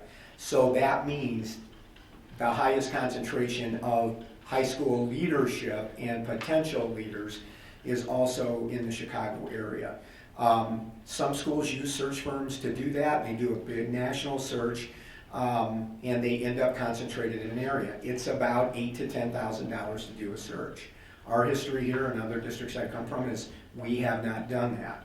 But if you look at our hiring practices over the last few years, okay, we first brought Marina Scott here, again as associate superintendent, then as the principal at Libertyville High School. We hired Al Fleming behind that. We hired John Gilliam as the principal behind that, Rita Fisher as assistant superintendent for curriculum and instruction, and now Tom Colentis, and tonight we're going to recommend 2 additional candidates that we think merit the board's attention moving forward. So I just want to provide some perspective for that, and I also want to assure you that it is in not only the district's best interest, but it's also in my best interest as a superintendent to hire the best people that we can get and a good fit for the position. So that's kind of maybe a little overview process-wise, and then we take that very seriously. Okay, as the board is familiar, and the community is likely, particularly with the principal's position, Both of these processes with the 3 hires that we had were targeted for mid-year to spring.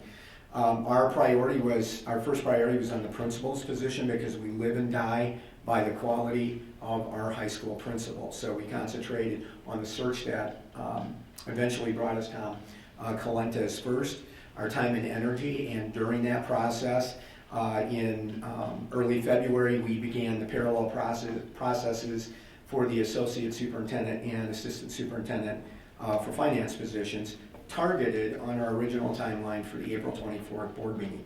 So there are a number of pieces in that position. We use a very holistic and detailed process, but just hitting that broadly, obviously when applicants apply, we begin to individually go over the applicants, and then as a group at district office, John and Marina are often involved in that process as well. After we go through the application materials, then we actually bring all of that information and we take a look at it again. We begin to do initial reference checks on our candidates at that point. Once we're done with our initial reference checks, then we bring all that information together again, and then we begin to seek to define candidates that we might take forward in the process. And we use an external leadership screener, Crown Leadership, that we have a long relationship with here, that matches well with our leadership style and behaviors and expectations and focus on students in the district. So select candidates will go through that process.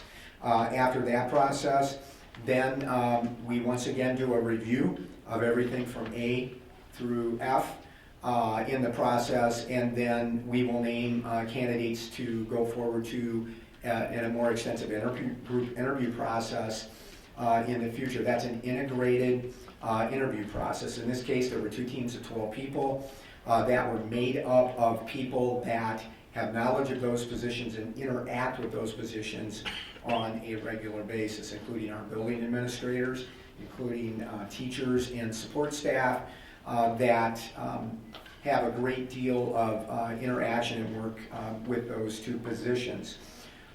Those interviews were conducted on April 12th and 13th, and in those interviews, the interview teams give me additional feedback about the candidates. I do not sit in those interview processes because I want authentic feedback from the team without my presence there. And essentially what I get is strengths of candidates against the criteria and the questions that we develop. I also get any areas for future probing on my part or any concerns regarding the candidates at hand. So once we have all that information back, okay, then I take a look at everything again. And we do what we call our deep or off-the-grid reference checks on our candidates. And from that piece, I have an additional conversation with a candidate or candidates, and then I make a recommendation to move forward with a candidate or not. And we start the process again. So those processes are very similar. They've worked for us for a number of years in this district, and they've yielded us very good leadership candidates in the district. So that's a quick overview of the process, and we are actually right on the timeline as we were with the principal's position when we did that before. So we'll take these one at a time tonight because you need to vote on them one at a time moving forward. Just a little background about Brian Kelly, who we're recommending as an associate superintendent, has been noted before. We had 17 applicants for the associate superintendent position. That's actually a good number.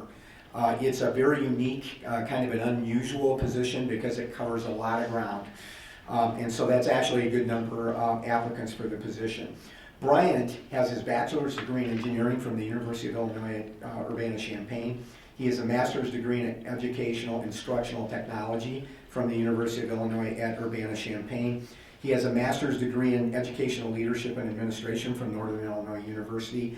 And he also, interestingly, has his chief school business official endorsement and his licensure from Northern Illinois University, which makes him a very unique candidate with that skill set.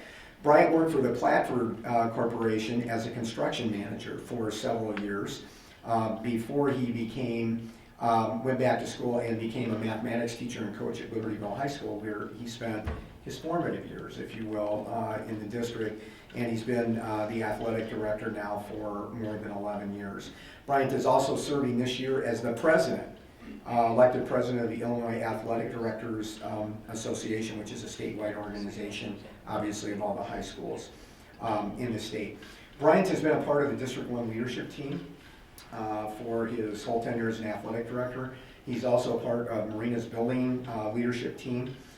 He's mentored over the years, just leadership-wise, with Marina, Al, me, and a number of other folks in this district and other districts. Bryant has a tremendous work ethic. I think anybody that knows Bryant, I'm seeing Marty and some people nod back there, anybody that knows Bryant cannot help be impressed by his work ethic. He's able to develop effective relationships with folks. He has a unique skill set for such a multi-tiered position. Bryant is able to work in a number of buckets very effectively. As you might imagine, in an athletics director's role, actually a pretty good training ground for working in many different areas. Bryant has strength in strategic planning that he's demonstrated in organization and implementation skills. He is a very good problem solver. I know that Maria would agree with that as part of her leadership team, but also as part of our district leadership team. And he has very strong organizational skills for those folks that are either here or maybe watching that are over in Libertyville. We are where we are at right now on the proposed new swimming pool project at Libertyville High School because of the work that Brian Kelly has done on that project. Brian did all of the back work and the detail work and the computer work to create actually the original proposal that was done with the board a year and a half ago moving forward, and is, as Steve has mentioned earlier, is an integral part of the ongoing pool work. That's just one example of his ability to take a very complex, very diverse process and work through that. Brian, through his work over the years in the athletic director's role, you get your hands also in a number of areas. He's got an application knowledge of personnel practices in school law, because occasionally we have to reference those things and we have to deal with issues in those areas. And there's a very specific school code, and there's also very specific labor law that goes with that. And in some cases, we also have to work with legal counsel on some of those situations. Bryant also has a very good working relationship with the District 128 Teachers Union. And part of the role of the associate superintendent in the district is the point person to work with union leadership on day-to-day issues, on contract issues, on resolving problems. No contract is perfect, so there are sometimes some gray areas and you have to work that out. In his role in the athletic area, he also deals with the union leadership on contract related issues and problem solving. And I mentioned earlier that one of the things that we really find interesting and we really appreciate about Bryant's background, and I'm sure Dan Stanley is going to appreciate this, is Bryant's CSBO certification. So we have someone else at the district office that Dan is going to have the ability to bounce ideas off, be creative with in the area of school finance, and that's certainly a benefit for the district. Again, the associate superintendent's position is in the line in staff as a number 2 administrator in the district. But I want to make a couple of points because I think, at least I've heard some things that have been out there, that if we appoint Bryant the associate superintendent, that he is automatically going to be the next superintendent when I retire in several years. The answer to that question is no, okay? Right now. The board, whoever is on the board at that time, will develop a protocol for searching, recruiting, and then hiring a new superintendent. If Bryant has his superintendent certification at that point, and or a doctorate degree if that's a requirement, then he would have to go through that process like every other candidate. The second thing that I've heard out there is that as an incoming inexperienced associate superintendent, that there's concern because Bryant would be the lead negotiator for the upcoming contract negotiations. That committee is 3 appointed school board members, appointed by the president and with the board at the table, plus me as active negotiators at the table. The associate superintendent is a support in the negotiation process, as is Dan's position as we move into negotiations next year. So I just want to make sure everybody's clear on that. There's no jump from any position to automatic jump to another position in the district. You have to go through a process, and you have to meet the criteria for that process. So overall, the associate superintendent is obviously a very important position to me, but also the district, because they work, the associate superintendent works in a number of areas. There are 3 people in this district that understand that job intimately because we've done the job. First was me for 3 years. Marina for a year did a phenomenal job in her role there, and Al Fleming for almost a decade. Okay, and we will all tell you that Brian's skill set is a perfect match for this position moving forward. He will grow into the job. There's not a specific training ground for this job. It is so diverse in so many areas. So when I came into the position, even with 12 years in the principal's position, okay, there were a lot of things that I had to learn that I didn't deal with in the principalship.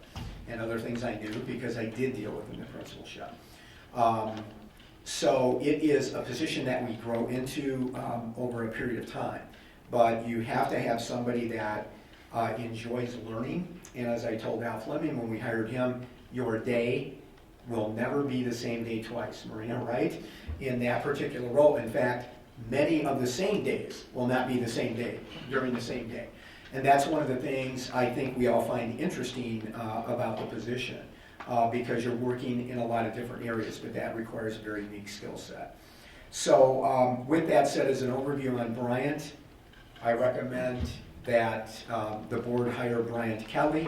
As the board knows, the contract was posted 6 days in advance online on our website as required by law now. I went over the terms with the board. We have made some adjustments to contracts in some of the areas, but that's all online. So with that said, I'm certainly happy to answer any questions that the board has, but I strongly recommend Bryant Kelly for your hiring as the associate superintendent at District 128. Okay, so a motion to appoint Bryant Kelly, Associate Superintendent of District 128. Second. Second. All right, any discussion? Questions? I just want to say I really appreciate your thorough review of all those different points. I certainly had questions and that you were so gracious to go through much of this with me individually as well as your overview tonight. I think really added great clarity to lots of questions. Sure. Just to clarify, because for a lot of us, we did have some of that discussion a week ago while you were away. I just want to make sure it's clear that not everybody just kind of got it tonight. All right? But I'm glad that you were able to sort of... And I didn't just, yeah. Right, but sure. because I was out of town. Yeah. And which I want to hear more about because I'm sure it was a great job. It sounds like a great job. And I think the other thing is these processes are on timelines. And so we define that timeline out in front when we know we have a retirement. And if everything goes well and we have a good pool of candidates to continue in the process at some point, then we are almost always on spot, on the timeline. And we didn't want to try and manipulate the time here and go 2 weeks earlier or, go 3 weeks earlier, so just for the fact that it would look like we had separation between the two boards.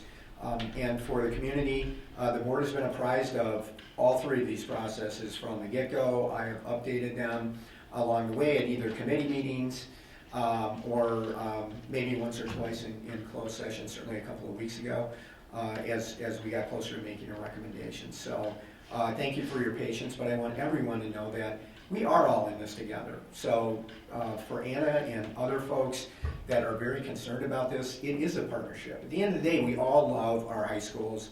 We all love our districts. And so we can have that conversation. But I want you to know, as the CEO of the district, we're not going to bring people into leadership positions here that are just okay, no matter who they are. Because if they're just okay, you know, we're going to be going out to the well again, or we're going to be doing interims until we can find that match. So. Okay, any further discussion? Just as a point of protocol, as an outgoing member, may I abstain from the vote? Certainly. You may. Okay, any other comments? All right, if not, roll call, please. Arthur, Abstain? Batson, Aye. Rudy, Aye. Luce, Aye. Lundstedt, Mauer. Aye. All right, motion carries. Is Brian still here? Mm-hmm. Brian, where are you? Stand up. Brian, congratulations.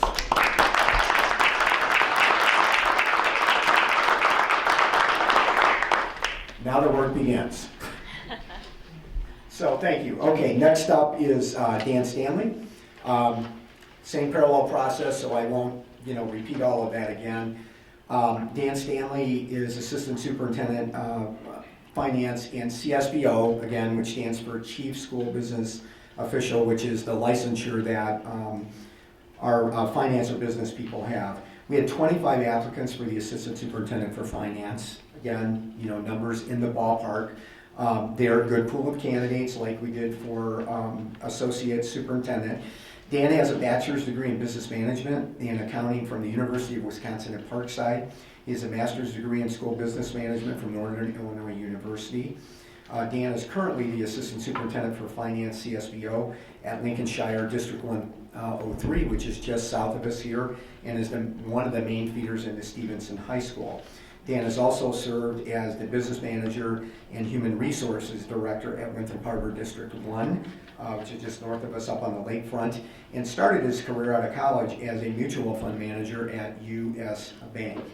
Dan has been part of the District 103 leadership team since he has been there. He has mentored with several area chief school business officials, and including Mike Jacoby, who is the Executive Director of the Illinois Association of School Business Officials. Dan has many of the same characteristics that Brian has, not surprisingly. In talking with his superintendent and others that know Dan well, again, very strong work ethic, develops really good relationships with people across the organization, great planning, organizational, implementation skills, exceptional technical skills, and the application of those skills in his position, excellent problem solving abilities, and exceptionally strong knowledge of school finance principles and relevant school code law in the area of school finance. And Dan also has a working relationship with the teachers group at 103 in his role as the finance person. I can tell you that when Dan's superintendent, Scott Warren, called me, several of our board members will remember Scott's father, Jim Warren. We actually did a lot of work with our board and other boards, kind of a legendary superintendent in the United States. Scott himself is a really great superintendent. And when Scott called me on Dan, he said, "Prentice, I am calling you on this young man." And he said, by doing that, I am literally cutting my right arm off and bleeding to death. So that's how important Dan has been. When Scott came to the district and then Dan came into that position, Scott explained that the business office was not well organized, was not in great shape, and Dan in very short order was able to bring that all into a very organized structure where they could effectively serve the students and the staff and the taxpayers in the district. So, very, very high accolades for Dan all the way up the level. And everyone told me if you can get him, you better get him now before somebody else gets him. And fortunately, Dan, we're kind of Dan's Notre Dame, I found out for those of you that follow football. A lot of college football coaches have a clause in their contract that they can't leave to go anyplace else, but if they get the call from Notre Dame, they can break their contract because of Notre Dame's affect. We're kind of Dan's Notre Dame. I think that's fair, Dan. Isn't that a fair analogy? And Scott told me the only place that Dan would leave to come to would be District 128. And so we are ecstatic to have Dan join the team. Certainly Yasmin, and he will work well in the transition. Yasmin knows Dan from their joint chief school business travels. So we see a very smooth transition there as we move from point A to point A to point B, and we know Dan will serve us well for many years to come. So with that said, I highly recommend that the board hire Dan Stanley as the Assistant Superintendent for Finance, CSBO. Okay, is there a motion to appoint Dan Stanley Assistant Superintendent for Finance? I move to appoint Dan Stanley for the Assistant Superintendent for Finance. Second. Any discussion? All right, roll call. Batson. Aye. Grudy. Aye. Luce. Aye. Munstead. Aye. Mauer. Aye. Arthur. Abstain. Okay, all right, motion carries. Dan, would you stand up, please? Congratulations. Welcome to the team.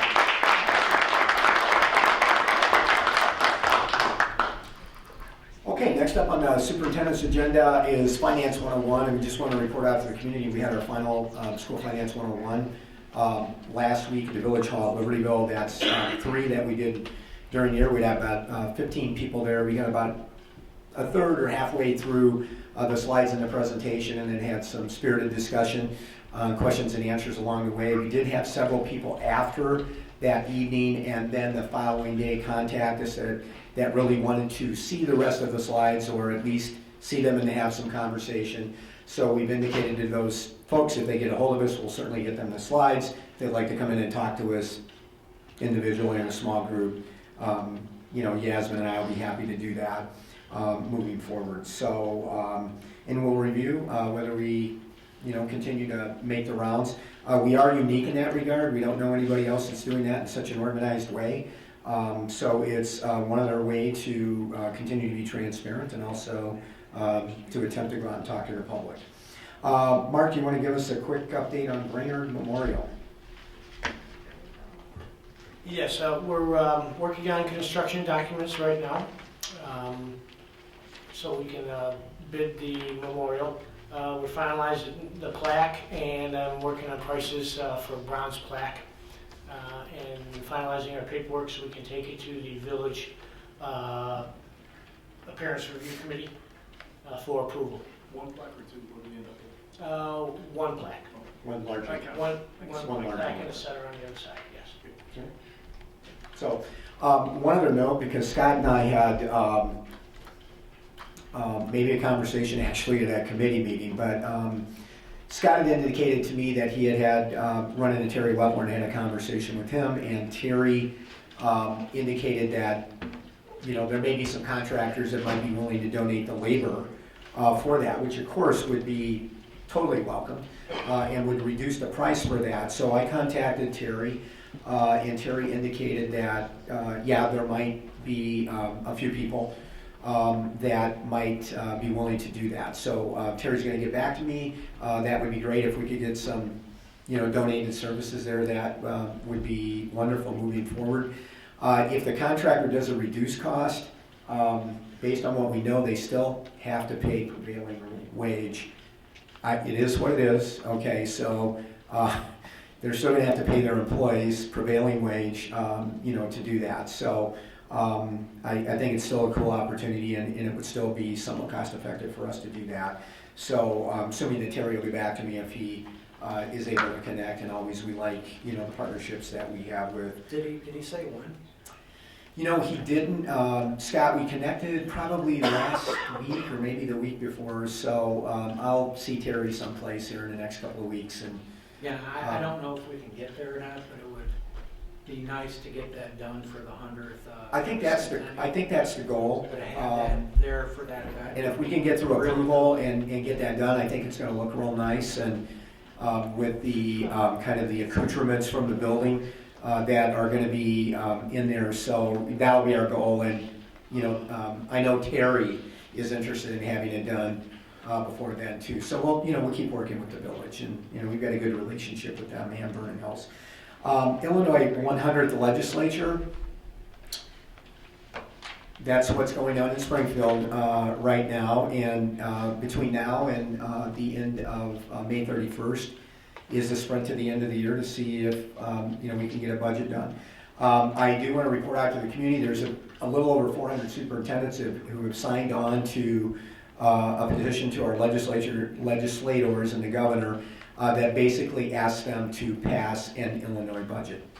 And obviously a school component of funding in there, because it's very uncertain right now what will happen with K-12 education next year, because we were funded on a one-off budget this year. So, you know, the next few weeks and the pressure of that, we'll see if that makes a difference in any kind of settlement. They don't get some kind of grand bargain settlement. If we have individual bills that come out that will directly impact, you know, municipalities or other taxing bodies like schools and libraries and fire protection districts and park districts, so yet to be determined. District 128, Renaissance Great to Greater, it's just a piece on people tonight, but in the interest of time, we can really do that in May. It really relates to some of the conversation we had about how hard we work in the area of personnel and quality control in that area, and it's continuing to have great effect in the district. But so if it's all right, Pat, with you as board president, we can just do that in May, because I know everyone's had a long evening. Okay, we had 2 FOIAs that we need to report out on this month. The first was received on 3/2017 from Emily Coleman, a reporter with the Lake County News Sun, Chicago Tribune Media Group. The information requested was all contracts valued between $15,000 and $25,000 for fiscal years 2014 to 15 to 16, and 16-17 provided digitally. Yasmin Dada and Rose DeSico were primary on following up on that. The response date is by law 5 working days after receipt of the FOIA request, 21 days for commercial request. Because of the volume of searching we had to do, we requested an extension to 4-3. We met that extension. We spent approximately 5 hours between Rose and Yasmin. The second request was received on 4/14/17, again from Emily Coleman, reporter for Lake County News Sun, Chicago Tribune Media Group. She requested all communication between and or among district administrative staff, the business office, and Hill Ahern Fire Protection from April 2015 to the present day regarding sprinkler replacements provided digitally. Denise Switt and Yasmin Dada were the primaries in responding. The original deadline was 4/11/17. Again, we had to dig through some additional documentation. We requested an extension to 4/18/17, and we spent about 5.25 hours on that request.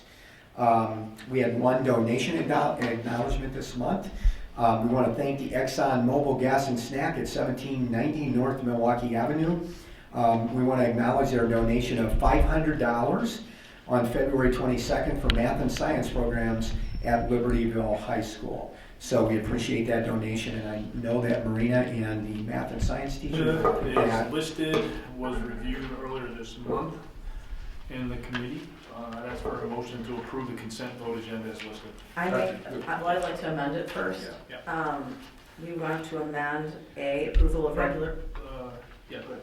We want to amend A, approval of regular board meeting minutes, March 20th, 2017, to include the attached corrected minutes. And the error on the minutes was that Scott Luce was listed incorrectly as absent when he was present. Okay. Glad I have such an input on there. Yes, wasn't that something? We want to get that right. Yes, and so I would like to move that we approve the consent vote agenda as amended. Okay. Anybody else? Second. All right. Any other discussion? Roll call, please. Rudy. Aye. Luce. Aye. Lundstedt. Aye. Mauer. Aye. Arthur. Aye. Batson. Aye. All right, motion carries. Program and Personnel Committee Chairperson Mauer. Okay, the first item we have is the 2017-18 school fees. And I'm looking for a motion to approve the school fees as previously discussed at the committee. Do you want to put those on the board? Or? Yeah, and let me provide a little overview for this as we, as well as other school districts, continue to wrestle with a gap between CPI and revenue you can take in and existing contracts and expense on the personnel side. We're working 3 areas, essentially, that we've discussed with the board and that we've agreed on. And one of those areas is to continue to look at how we can reduce employment costs. And to that end, we've reduced and not replaced 4 positions in district office over the last 18 months moving forward. We also staffed very tightly this year in the building. That yielded another 3.4 FTE reduction. So we've looked at some of those things. We've flatlined the budget for 2 years. We're probably going to be at least there again this year. And then next year, we'll be bringing a group of stakeholders together to look at other costs in the district to see where we can trim other costs. So that's all kind of on the cost side. And of course, we'll go through bargaining with our teachers union next year on a contract, which drives a lot of other employment costs. On the other side, the board had conversation over the course of the last 6 or 7 months about raising revenue, where we could raise revenue. And one of the areas that, one of the only areas that outside of property taxes that the board controls that issue is student fees. So Al Fleming did an extensive analysis of where we compared on student fees to other comparable districts in our area. And we've gone through that in detail, so we're not going to do that again tonight. But generally speaking, we were on the low end or the lowest amount of student fees charged. And the philosophy that the board has talked behind that is that we're to the point now that we've held fees down for at least probably 15 years. We haven't increased fees, and we've reached a time where folks that are using the system at the time that they're using the system, they're going to have to pay a bit more. So at the last committee meeting, as the board will recall, we looked at several options for fees for the coming year and what revenue would be generated. We used the data interactively so we could see what kind of impact that would have.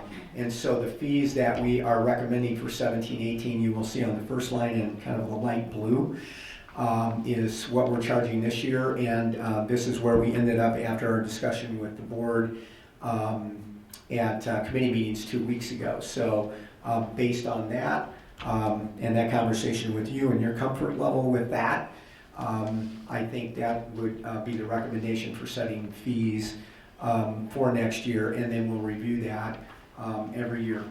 Just for the public, one of the questions we always get is, well, why don't we charge a rack rate for driver's ed? You know, my kid's taking driver's ed at Top Driver or A. Adams or, you know, someplace else, and they're charging us $500, and why don't we charge that? Because the state caps that at $350. So driver's ed is an expensive program to run, but it's you know, cars, maintenance, insurance, all of those things. But generally, school districts that do run their own driver's ed programs also see that as a very important service to the community. So you can see there, we've recommended a rise in fee from $195 to $245. Now, one of the other things that we suggested to the board that we wanted to have some conversation about, which we did at committee meeting, was being sensitive to the fact that, you know, we do have families in this district that have trouble paying their fees now or cannot pay their fees. And they may not be on free and reduced lunch, which is the federal cutoff for free fees. And so we're all very sensitive to that. Marina, John, work with those families and their support teams all the time in the building, so we're not denying students you know, opportunity. That will still be in place with this. So as the fees go up, if that creates a hardship, a demonstrated hardship, then we'll continue to work with those students and their parents to ensure that they have, you know, opportunities and access, you know, to everything else in this district. So we believe this is a really fair and balanced next step forward without going too far. Now let me draw your attention to one other place, and then we can stop. If you go down to the first column, the next to the last line, if we charge those fees for next year, we will bring in roughly an estimated $197,000 in additional revenue from raising the fees across the board. Okay? So if you go higher, And I think even with the change in fees, again, comparing it to the last line on that chart, yes, it's still significantly less than the average of surrounding schools. it is. It And is. the only other thing I'll point out with the kids in needs is you guys manage it very well, but you also have foundation support that have Talk about dollars. that for a minute. Just basically part of the dollars that the District 128 Foundation for Learning accumulates, and many of you have done it, fundraisers and so forth, also are designated to students who need those funds for financial reasons. So that's another avenue that we'll leverage with this. So we're looking for a motion to approve the fees as presented and discussed. So moved. Second. Any discussion? Roll call, please. Luce. Aye. Lundstedt. Aye. Mauer. Aye. Arthur. Aye. Batson. Aye. Rudy. Aye. Motion carries. Sorry. Okay, then the next item on the agenda is educational tour request. We have 7 trips listed. And we've reviewed those in committee and looking for motion to pass those. To I approve move to those. pass the tourist request as recommended. Second. Any discussion? Roll call, please. Lundstedt. Aye. Mauer. Aye. Arthur. Aye. Batson. Aye. Rudy. Aye. Luce. Aye. Motion carries. Okay, and then the final item is employment of employees. We have Julia West, a social worker, to employ. That came after the committee meeting, therefore she's listed separately on this agenda. We couldn't put her on the consent because it wasn't early enough. I move to hire Julia West as a social worker in the Special Services Department of Nhs. Second. Any discussion? Roll call, please. Mauer. Aye. Arthur. Aye. Batson. Aye. Rudy. Aye. Luce. Aye. Lundstedt. Aye. Motion carries. All right, we have no other. Ellen, one quick thing under other that I didn't mention earlier, I'm sorry. We also want to make the point that the athletic director's job has been posted at Libertyville High School. Now, that's always a tentative posting. If we decide not to interview, the candidates just don't interview. But waiting for potential board approval tonight. And it's important to note that Dr. Colentis will make the hire of the athletic director, okay? I don't want there to be any confusion. That is the principal's hire, and Tom is the principal coming in, and he will make that hire. Good clarification. Sounds good. Okay, so seeing that we have no others, we will conclude the program personnel committee portion of that. Facilities and Finance, Chairperson Batson. Thank you, Dr. Grudy. We have a number of items here.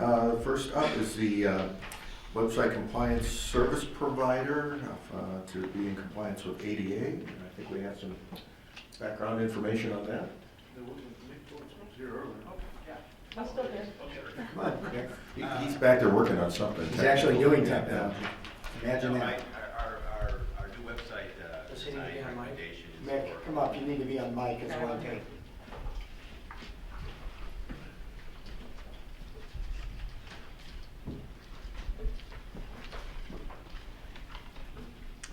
Our new website design and management recommendation is for an organization called Campus Suite.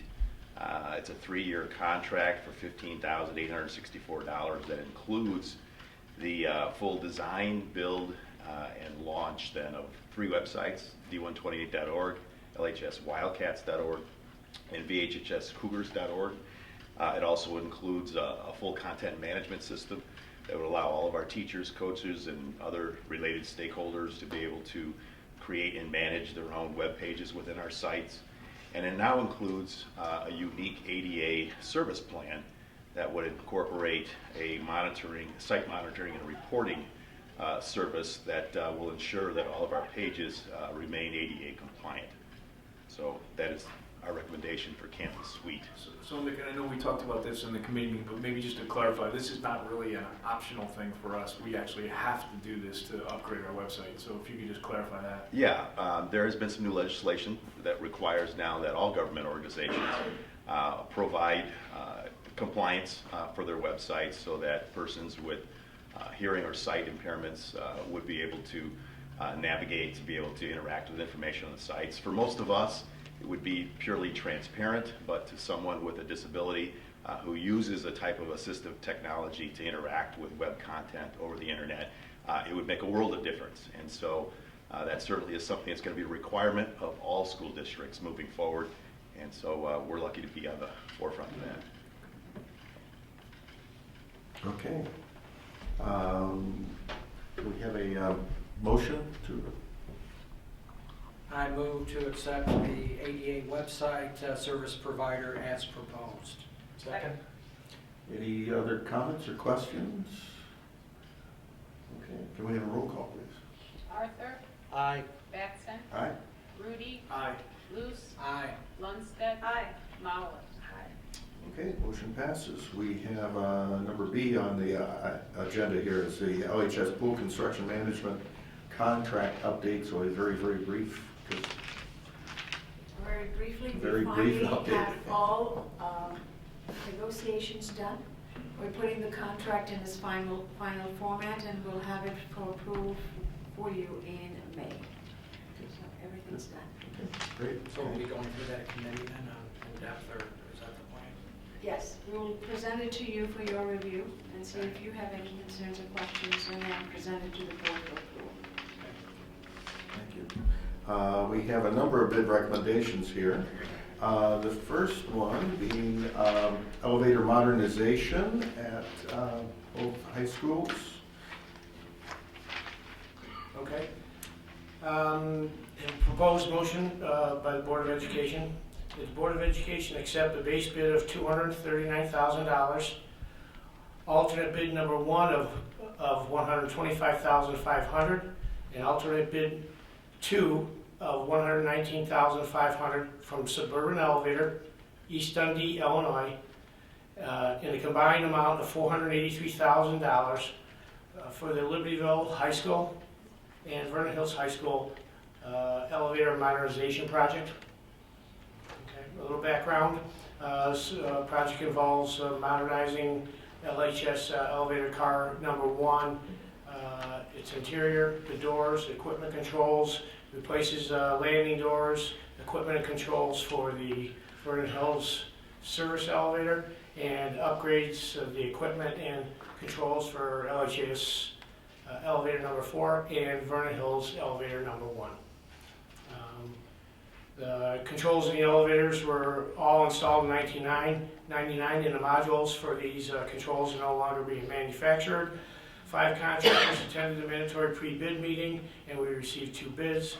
Recommendation letter from SDR and confirmation letter of the scope of the project and timeline from Suburban Elevator are attached. Okay. Can we have a motion, please? So moved. Second.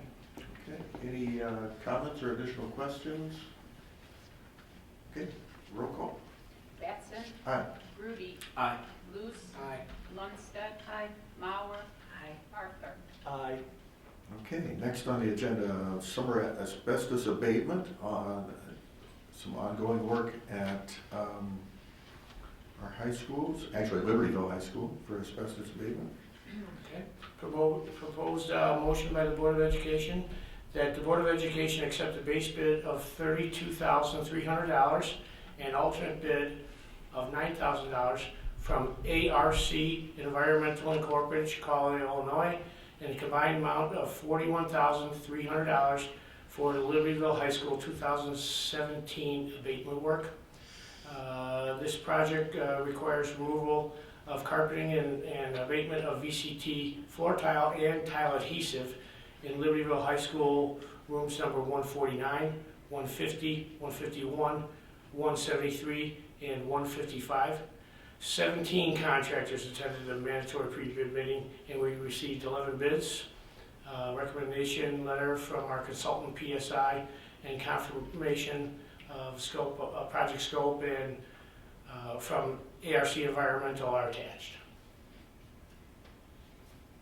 Okay. Can we have a motion, please? So moved. Okay. Any questions or comments? So you said this is all floor tile? Yes, it's VCT floor tile and the adhesive. And it looks pretty much in line with what the estimate, Yes, just we slightly would- more than what the estimate was, so that's Correct. not so bad. Okay, we have a roll call, please. Rudy? Aye. Luce? Aye. Lundstedt? Aye. Mauer? Aye. Arthur? Aye. Batson? Aye. Okay, moving right along, we have a carpet tile and full-face installation project. Okay. Proposed motion by the Board of Education that the Board of Education accept the base bid of $18,795 and alternate number one of $3,290 from Libertyville Tile and Carpet Ltd., Libertyville, Illinois, in the total amount of $22,085 for the Libertyville High School carpet tile installation project. This project, the background on this, is installing carpet tile and coat base in the classrooms that we are baiting in the high school. We had 3 contractors attend the mandatory pre-bid meeting, and we received 3 bids for the project. We worked with Libertyville Tile and Carpet in the past and are happy with all the work they have performed. So this is basically the same rooms that we took the tile and got the asbestos out of? Correct. Same rooms. So now we're putting new stuff? Now we're going to put new carpet tiles on. And coat base. Okay. So moved to approve as proposed. Second. You got me. Okay, can we have any more comments, questions? Okay, we have a roll call, please. Luce? Aye. Lundstedt? Aye. Mauer? Aye. Arthur? Aye. Batson? Aye. Rudy? Aye. Okay, motion passes. We're getting a little late in the day here, so we're running on empty. National Powers Alliance proposal for the stadium synthetic turf replacement at Libertyville High School. Oh, I'm sorry, I jumped ahead. See, I'm trying to get us done. Wishful thinking, I'm sorry. Parking lot roadway seal coat and crack fill project at both schools and the Brainerd Athletic Complex. Proposed motion by the Board of Education that the Board of Education accept the base bid from Patriot Pavement Maintenance, Des Plaines, Illinois, in the amount of $90,000 for the Libertyville High School and Vernon Hills High School seal coat and crack fill project. The project involves applying seal coat, crack filling, and pavement striping at Brainerd Athletic Complex, Libertyville High School campus, and Vernon Hills High School campus. 5 contractors attended the mandatory pre-bid, and we received 2 bids. We worked with Patriot Pavement Maintenance in the past, and happy with the work they have performed. So Mark, excuse my ignorance and non-construction like brain. So this is part of not just repairing, this is what, preventative? This is preventative maintenance, yes. Because the only question, yes, my question, Brainerd's brand new parking lot. Correct. For all intents and purposes, it was brand new a year ago. Correct.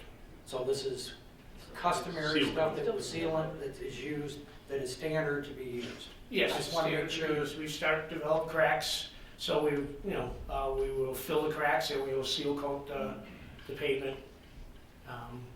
And it's this product is a 2-coat application, so we're Let me ask actually another question. So if we don't do this, is there the possibility that the cracks get worse and will cost us more in the future? Yes. Water gets in and it just ruins the underlayer.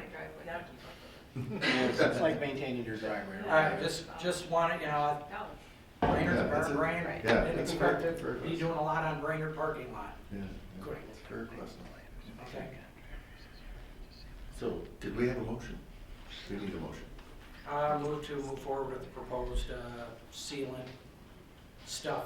It's ready. It's getting long in the tooth. We got a whole other meeting to go, so. Anybody second? Oh, okay, Stephen, okay. Can we have a roll call, please? Lundstedt. Aye. Mauer. Aye. Arthur. Aye. Batson. Aye. Grudy. Aye. Luce. Aye. Okay, motion passes. Now on to the Libertyville High School Stadium synthetic turf replacement. Okay, proposed motion by the Board of Education, that the Board of Education accept the proposal from Field Turf USA to remove the existing synthetic turf and provide 84,634 square feet of field turf Classic HD 2.5-inch synthetic turf in the amount of $518,136.23, and that the Board of Education accept alternate A1 in the amount of $10,848.12 for the total cost of $528,984.35 for the Libertyville High School Stadium synthetic turf replacement project. A little background: this turf is the same turf that we used at the Brainerd site. Brian Kelly, our athletic director, President Athletic Director, has been very happy with the product, and we have not incurred any problems with it. Pricing for this project is based on National Joint Powers Alliance, NJPA, priced under NJPA contract number 082114. Alternate number 1 includes the groom right and sweep right synthetic turf maintenance equipment and a performance bond for the amount of $10,848.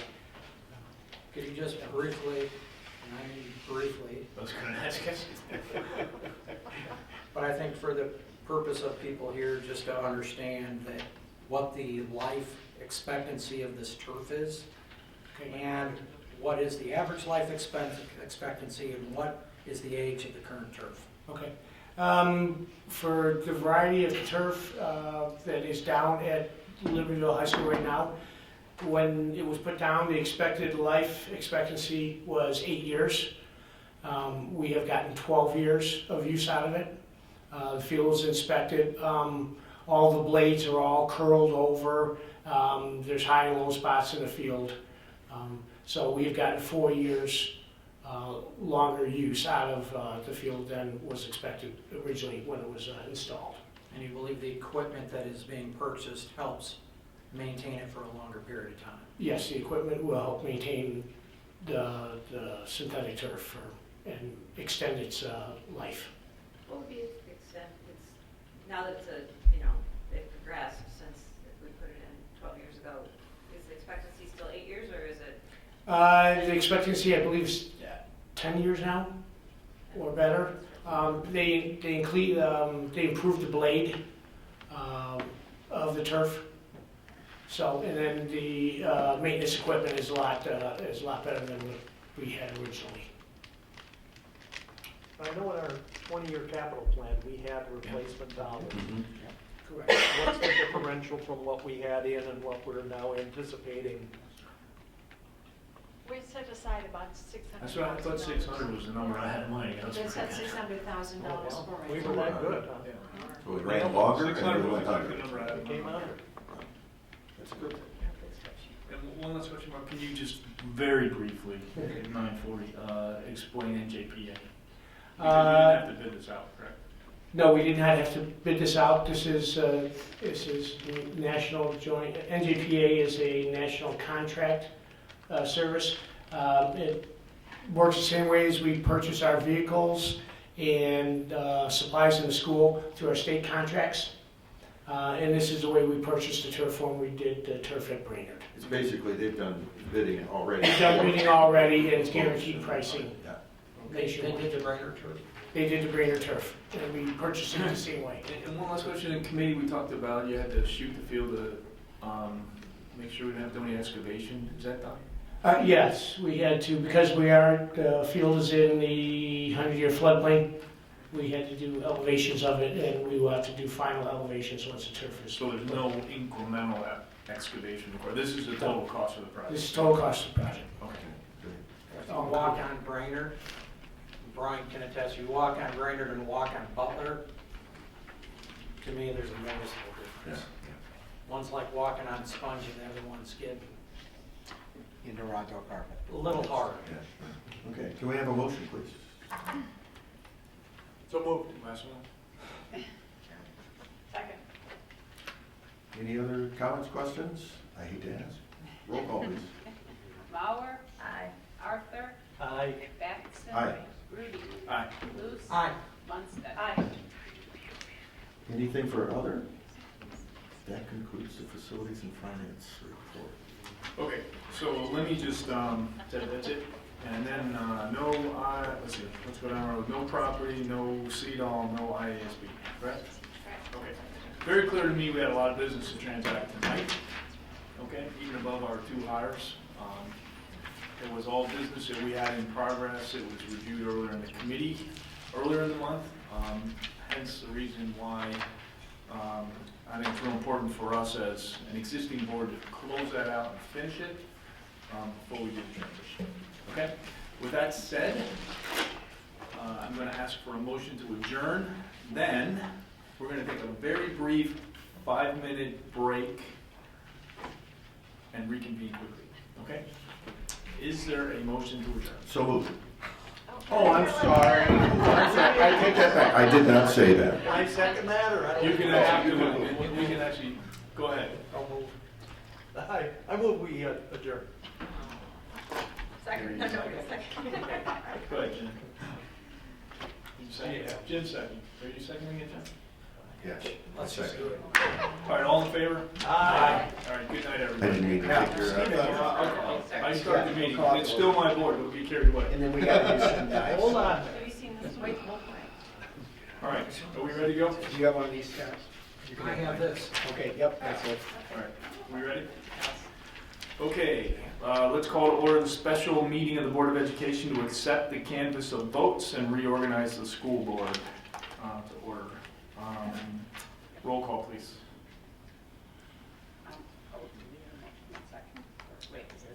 No, Okay, Arthur. we did the pledge earlier. Here. Batson. Here. Rudy. I'm here. Oh, I'm here. Luce. Munstead. Here. Mauer. Here. Yeah, there's a reason this doesn't go until 10 o'clock very often. Okay, all right, you got it all, Paul? Yes. So we're missing out. All right.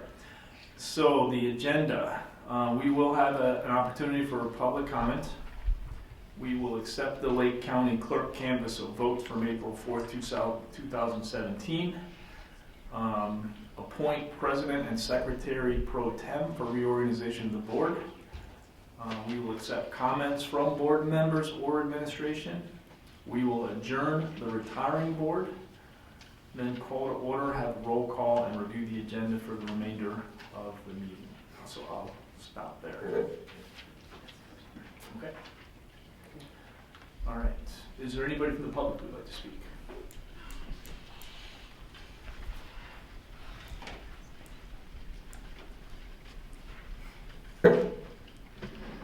Tim Anderson, 821 Bartlett Terrace. I'm now addressing the new board. So this is the 11th anniversary today of when the board found out that they had approved, or excuse me, that 3 purchase orders were made without the board's knowledge. So it's 11 months ago. If you watch the May 23rd, 2016 meeting, you will see that the board did not know that phase 1, 2, and 3 of the replacement sprinklers had already taken place. Violation of board policy. From that, later on in December or January, I made a FOIA request on the sprinkler issue. You all know the history of that.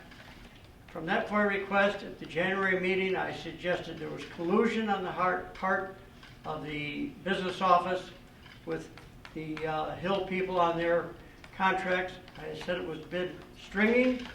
In February, I upped the ante to it wasn't collusion, it was just flat out bid stringing and bid rigging.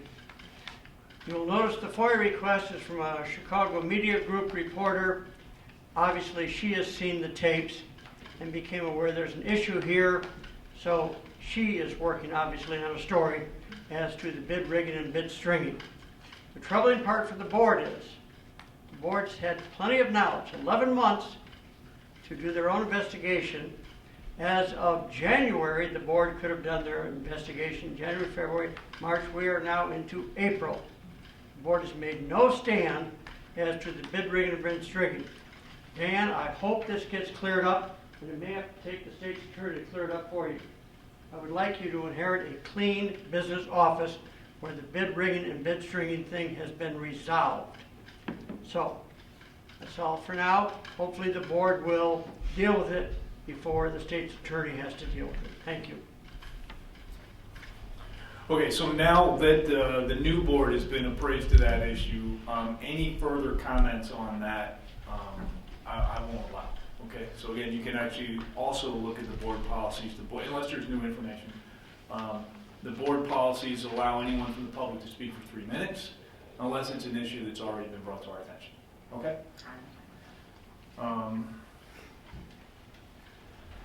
Okay, so next is to accept the Lake County Clerk canvass of votes from April 4th, 2017.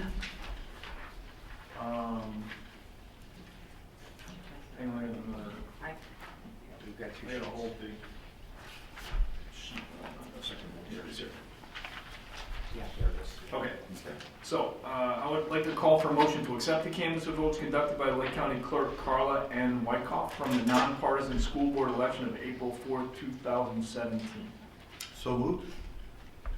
Second. Actually, before you second it, so Ellen, if you could read the canvass of votes, please. Sure. The canvass of votes is as follows. For full terms of 4 years, Alan Maurer, 4,273 votes received.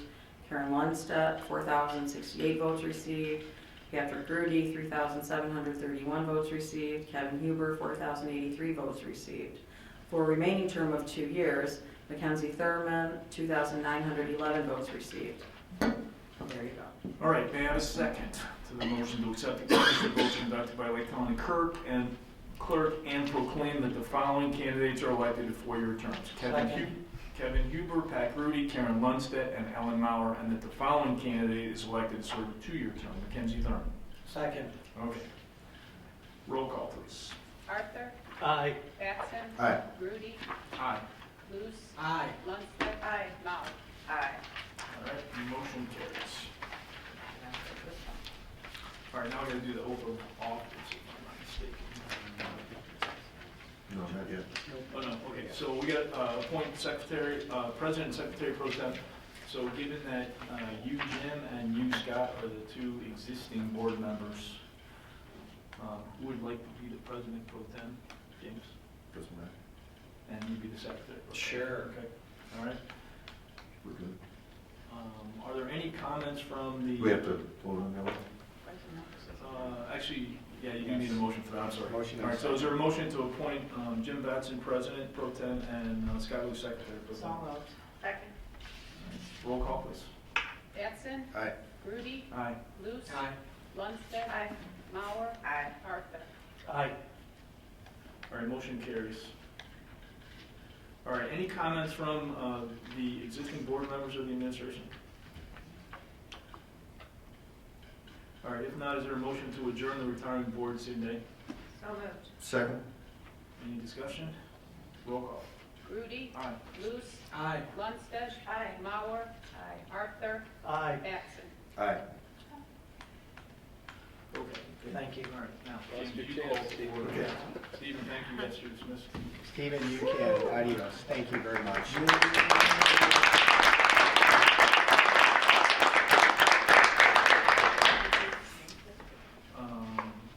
want to take your old plaque. No, you get to take your nameplate. Yeah. What are you gonna do with this? That won't fit in the. Put that next to your, It's not gonna fit in the. put that next to your plaque. Put that on your golf bag. This is the second time. Okay, I call to order, What do we call this? continuing regular meeting of the, Special meeting. reorganization meeting. Yes, Special meeting of the Board of Education to accept canvas and reorganize the school board. That's right. And we need a roll call Does this roll call include Jim the? Batson. Aye. Ted Here. Rudy. Aye. Kevin Cooper. Aye. Scott Luce. Aye. Karen Lundstedt. Aye. Ellen Mauer. Aye. Mackenzie Thurman. Aye. Okay, we review the agenda. We're going to administer the oath of office, board officer appointments, discussion, nomination of the president, and election of the president, vice president, secretary, establishment of the secretary will serve without pay, designation of the regular meeting time and place and date. Moving forward, designation of the office of the secretary of the board as administration center, 50 Lakeview Parkway, authorization to use old signature font, adoption of existing board policies, board committee and other appointments, appointment of superintendent to represent 128 at the Lake County Tech Campus, and the school treasurer reappointment, and followed by an adjournment. So that being said, any adjustments or corrections to that agenda? Okay, so we have the administration of the oath of office. How does this? Denise administer the oath, so there we go. Everybody else has it. You can tell. Got it. So you stand up.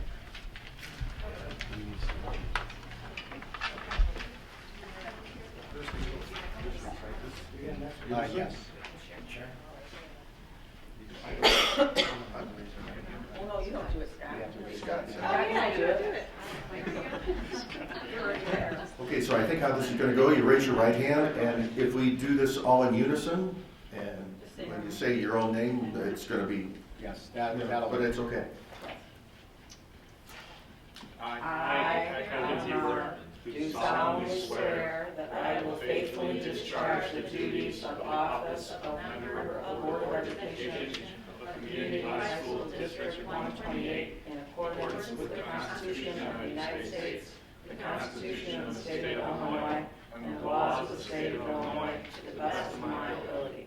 I further swear that I shall respect taxpayer interests by serving as a faithful protector of the school district assets. I shall encourage and respect the free expression of opinion of my fellow board members and others who seek a hearing before the board while respecting the privacy of students and employees. I shall recognize that a board member has no legal authority as an individual and that decisions can be made only by a majority vote at a public board meeting, and I shall abide by majority decisions of the board while retaining the right to seek changes in such decisions through ethical and constructive channels. Well done, and welcome our two new board members. Moving on. I bet you never guessed that would happen after 10 o'clock. So we'll move right on. Board officer appointments. Any discussion? I think we have some thoughts on, we all have thoughts on this, so if you have any. I would like to see Pat take the board president. I know. Yeah. I would concur with that. Yeah, okay. Got it. And if you've done, I think for a while. Okay, so we will move on to the next item. So this is the nomination election of the president. And guess what? The newly elected president will conduct the rest of the meeting, so I get out of this. So I nominate Pat Grudy for president. Second. Any comments, questions? Other nominations? Other nominations? Okay, can we have a roll call, please? Batson. Aye. Rudy. Aye. Huber. Aye. Luce. Aye. Lundstedt. Aye. Mauer. Aye. Thurman. Aye. Okay, motion passes, and I hand the baton back to Dr. Grudy. Okay.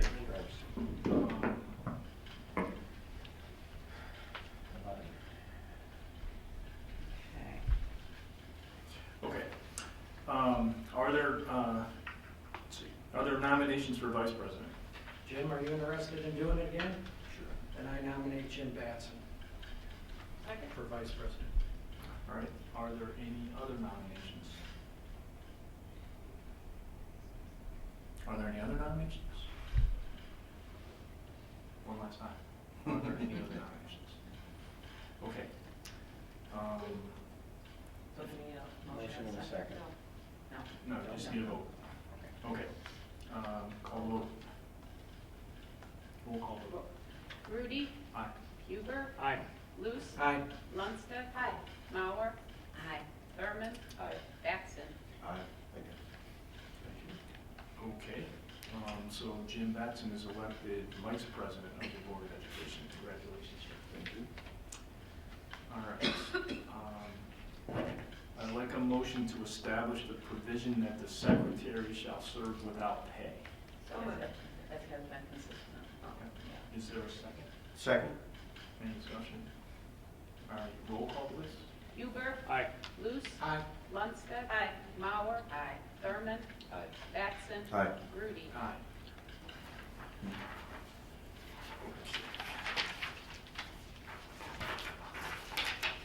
All right, may I ask for nominations for secretary?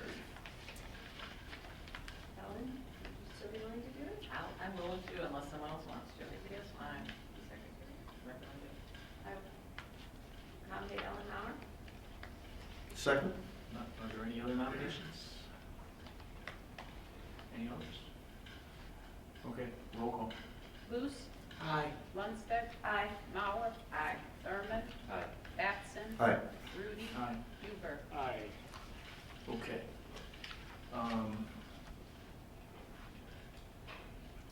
All right, can I ask for a motion to designate a regular meeting time, place, and date as the second Monday of each month at LHS for Program and Personnel Committee meetings and Facilities and Finance Committee meetings, and the fourth Monday of every month at VHHS for regular board meetings unless otherwise noted on the annual committee and board meeting schedule? So moved. Is there a second? Second. Roll call, please. Lundstedt? Aye. Mauer? Aye. Yeah, we need discussion on this one. All right, any discussion? Yeah, I would like to address, can we throw Libertyville a bone and have a meeting there every once in a while? Would that be okay? So Kevin, you're talking about regular board. Yeah, regular board meeting, right. And again, not equal, because I talked with Prentice about this and understand that this is just a lot better facility for the full board meetings. But maybe a meeting where we might not have as much business, or however we can make it work, 1 or 2 meetings and then flip the committee meetings here. I don't know if that's doable, but again, I heard from Libertyville people, just can we have a meeting in Libertyville every once in a while? So the only objection I've ever heard was about the AV stuff. Is Yeah. that an issue or Would we not? then I mean, not- it's fine by me, In the size, and Kevin and I talked about the size here with the number of students that we have, but let me make a suggestion. Why don't you let us kind of look at the regular flow of the board calendar, because there are times, for example, where we have more, we have 200 students here, several times a Do you year. have enough and- time to do that ahead of time, though, to post it? For next year? Yes. Yeah, I mean, we can do that right now. We do it as part of the board, looking forward. The summer, we meet here, Yeah. I mean, basically, we meet at district office. We're working on budget, and so our 2 meetings over there And it's smaller. are at district office.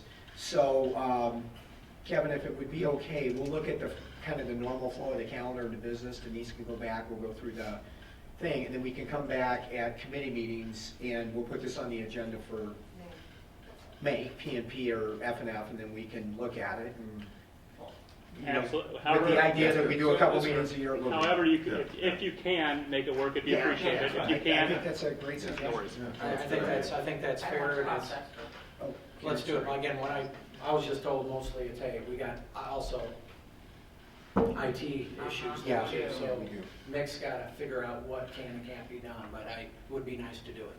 Yeah. Okay. Thank you. The only other thing I would say is that, it's been brought up in the community that there's conflicting meetings with different other, and I'm not sure what we do about that, but maybe we could talk. I think somebody here has brought that up before. Well, yeah. And we kind of maybe did. We're at the same time as We're one at of our the same feeder time. districts, yeah. Well, and also it's the village. Right, our issue, we looked at that here, our issue is because we're the biggest of all of the groups. So we've got to front not only with Libertyville and Vernon Hills, but also Green Oaks, and also with Mundelein, because we have residents in Mundelein, and also any form of government in Meadow. So you're saying because we're across multiple Yeah, communities. we've got harder to multiple, coordinate, it's yeah. varied, right. So Maybe it's- somebody in the community can get the other folks to match up to us. Yeah, it's tough.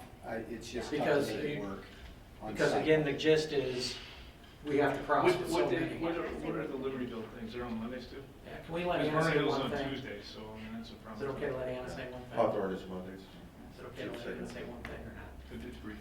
Can Yeah, I say suggest one that thing we quick. discuss this at the, There's no change that happening unless the principals sit down at a table and try and make it happen. That's all I think the community's asking for. Okay, but you know what, if the board can't show up on certain days, then that's a problem too. That is true. That is true.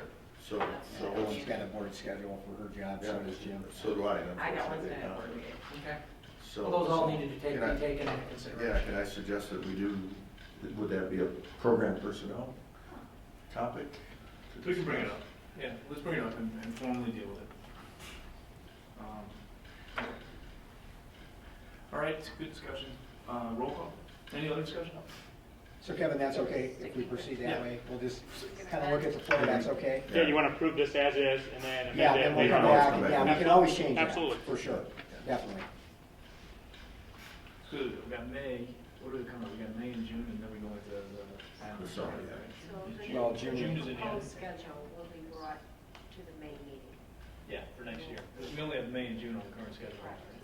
Right. Is that all right? So we'll, for next year, starting in July. July, September, again, next school year, September on, however you guys make it work. So, Okay, you great. guys understand that, we're only approving the next two. Yeah. Yeah, the next two. The existing schedule expires the end of June. Sounds good. Okay? And we'll make sure that we make note of that requested change in the new schedule. Okay, sounds good. All right. That means double check your calendar before you go to the meetings. It's always been so easy. I know. Okay. All right. Roll call. Lundstedt. Aye. Mauer. Aye. Thurman. Aye. Batson. Aye. Rudy. Aye. Huber. Aye. Luce. Aye. I gotta get used to hearing my name after Hubert. Just try to jump right in there. All right, motion carries.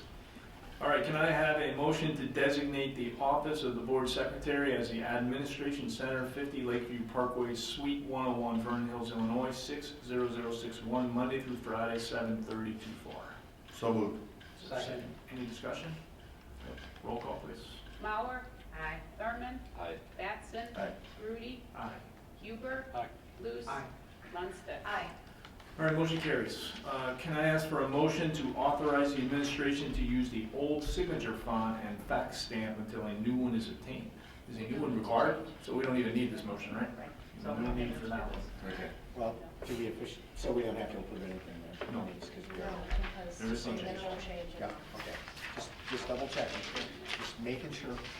All right, can I ask for a motion to adopt existing board policies as printed? So moved. Is there a second?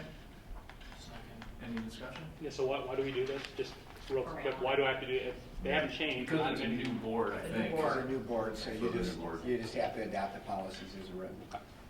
Thank you. Yeah. Any other discussion? All right, roll call. Batson. Aye. Rudy. Aye. Huber. Aye. Luce. Aye.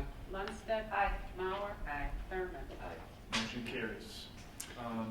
Okay, now on the committee, we're not gonna make a decision tonight on committees, but if you leave me your choice, so there are two, program and personnel, facilities and finance. Truth be told, we established these two committees, but we generally all meet together anyway, okay? It's optional, I mean, we've never really mandated that, all right? So we expect you'll be at your committee meeting, but you're welcome to listen in on the other committee as well, okay? And participate. Yeah. We really, Yeah. Yeah. are almost always all at once. Virtually always, everybody's involved. Who was on which, who was Yeah, previously on which committee? I think I'm on Huh? PNP, I'm on PNP, or I was on PNP. Or you're on Jim and I are PNP, looking at- Karen's on PNP. Scott, did we have you on You're on PNP, I PNP. think, to start with? And Alex, I believe Alex and Stephen were, you're at the We're left, online. and then I was a floater. Yeah, because Pat's ex officio is out. Yeah, and no action really happens there. We don't take any action, so even Right. if we didn't have a quorum, it's not that big of a deal. Okay, so, does anybody have a preference? Let me just pull everybody very quickly. I just want to say, going on Kevin's expertise in the financial realm of things, that I'm assuming everyone's going to stay on the committees they currently are, which means one of us would go on one or the other. So I think he should be on the financial one, and I should be on the other one. For all? No, because Pat's out. Yeah, so Pat actually- doesn't count. So it would be, Unless you McKin- switch it would over. be. Kevin, are you okay with that? I think Well, that's a no, good yeah, idea. however it works out, it's my understanding it's committee, pretty much committee of the whole, though. Yeah, Right? everybody So knows that. for forum purposes, Kevin, so for me asking which one was I on again?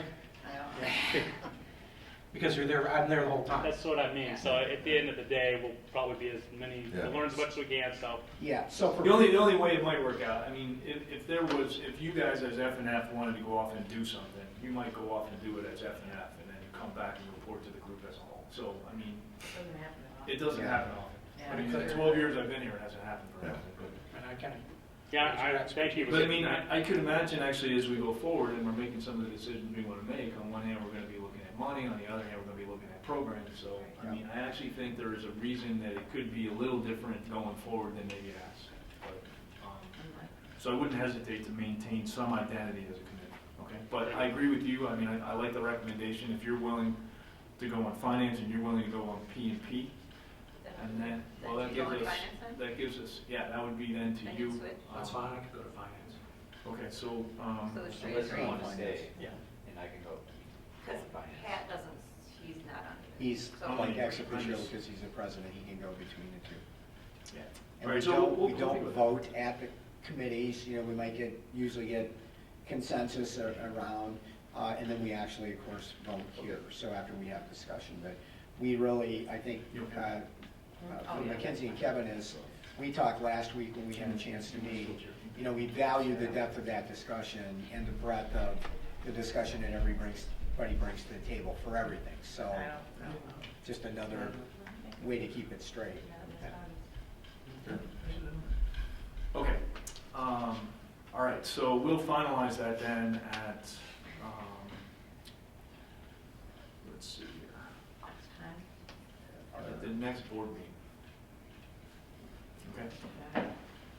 May 22nd. All right, so this is probably a question for the attorney, or again, somebody may know how this works. Jim, you're going to be potentially finance lead, potentially lead finance, whatever it may be. So if Jim and I go have a beer, we cannot talk any business. You and Jim, no, because you're. We would be formally- technically, correct. right, of the committee. Right, of the committee, right, that's correct, Kevin. Yeah, I mean, we, right, okay. Not technically, you just should. Well, We again, can- that's why, we if can we talk talk about beer about all a we committee, want. the whole, Jim and I can talk You about can it. talk about when and where to set the meeting, but you can't talk about business. Okay, that's why I need to be very clear about, is it a committee of the whole, or is it a committee of Oh, right. people? Yeah. And we need to be clear about that, because, Yep. Good point. I mean, it makes a big difference. Yes. It does. That's your understanding. You could publish that you're gonna go have a beer. Well, not if it's a committee of the whole, Jim and I are gonna have a lot of beer and not worry about it. That's right, don't worry about talking about business. Right, we don't talk about whatever, right, but. So refresh my, in the committee meeting on beginning of May, we haven't really formally established this committee yet. Right. Well, you could You just appoint. want to formally establish it now? Or do you want to wait? We'll see, send out- Pat, 18, we don't have to vote on it. You see 18, it's not asked. Yeah, the reason for that is because it says actually you're gonna come back and, well, it just says you're gonna come back and announce it on regular board meeting. So you could appoint people to go to the committee meetings on the 10th or whatever the day is, I forgot off the top of my head, or we could actually operate as a committee of the whole that night, and then decide, okay, so we're gonna have 3 people on technically 3 people on a committee, 3 people on on the next committee, that's the ex officio, making, 7, and, but people can still come, so, to the meeting. We don't, I mean, it's late, we don't necessarily have to decide this night, I just, again, just for my clarification, I'm trying to understand. I think we're all That's gonna be good. there That's- anyway, so. No, That's a good it's question. a great question. So let's just operate as a committee, let's just operate as a committee of the whole town. And guys, so P&P is at 5:30 and then F&F is at 6. Or whenever P&P ends. Well, Yeah, or whenever P&P ends, but usually F&F's the longer of the 2 meetings because there's just, more detailed things there. Okay, now, related to that, CEDAW? Yes, so You've CEDAW been is, great. we have a representative that goes to the Special Education District of Lake County 4 times a year, and I've been doing that, going to those governing board meetings and bringing back the information to the board. Either of you are interested in that, or anybody else in moving forward with that, you're welcome to say so. I mean, I'm happy to do it again, but I don't want to. You certainly have. You're more than welcome to take that on if you'd like. There is a budget review Monday, so during the day, which I was planning on attending, but again, there are, so it doesn't. I mean, I could still do that if somebody else wants to continue on that. Just give you information. So you're willing to do it, I'm willing to do it, but I don't want to. but if somebody else would like to do it, Presume that it would be you fine. But the meetings do take place during the day, correct? No, well, just the budget. Just the budget. And there are options at night. I was just Okay. planning on my calendar, I was planning on To going. go to midday. But the meetings are Wednesday evenings, normally at the Seattle campus in Cages Lake, Yeah. just off of. Okay. So think Mackenzie, about that any if you interest want. in- You don't have to decide. All right, so let's leave that one open. So I'll still Jim, go to The the name- budget thing, but you Yeah. guys think about if you would be interested or anything else. Yeah, so in the same sense, Illinois Association of School Boards, I'm currently the rep for that. There's really no regular meetings that happen, it's more of a communication thing. We get communications during the year. There's a resolutions group that we feed information into if we feel strongly about something. And then the one meeting that I do attend is during the joint conference. We have a meeting of delegates for the IASB in November. It's a joint conference of the Illinois Association of School Boards, Illinois Association of School Administrators, and Illinois Association of School Business Officials. So it's a large conference that happens in Chicago, and the delegates all meet. All the board delegates from every board is invited to meet and vote on the items there. So that's really that. And like Karen, if somebody else wants to take on that role, that's fine. I'm more than happy to continue doing that. Okay, so that one will resolve on May 10th. Both of those. Okay, let's give those some thought if you're interested. Okay. Can I ask for a motion to appoint the superintendent to represent District 128 at the Lake County Technology Campus as a board member? So moved. Second. Is there any discussion? Roll call. Grudy. Aye. Huber. Aye. Luce. Aye. Lundstedt. Aye. Mauer. Aye. Thurman. Aye. Batson. Aye. Motion carries. Last but not least, can I ask for a motion to affirm the appointment of the Assistant Superintendent for Business as the school treasurer through June 30th, 2017? So moved. Second. Is there discussion? So would it be, then would we vote on that again? With the- Yes. Yeah. Yes. Okay. Yeah. Yeah, July. Make sure we remember that. Yeah, Denise is. Yeah. Yeah, for the July. Starting July 1st. Right. Yes. Yeah. Okay. Any other discussion? All right, roll call. Huber. Aye. Luce. Aye. Lundstedt. Aye. Mauer. Aye. Thurman. Aye. Batson. Aye. Grudy. Aye. Okay. And may I have a motion to adjourn? I move to adjourn. Second. All in favor? Aye. Thanks, everybody. Welcome aboard, guys. Yeah, well,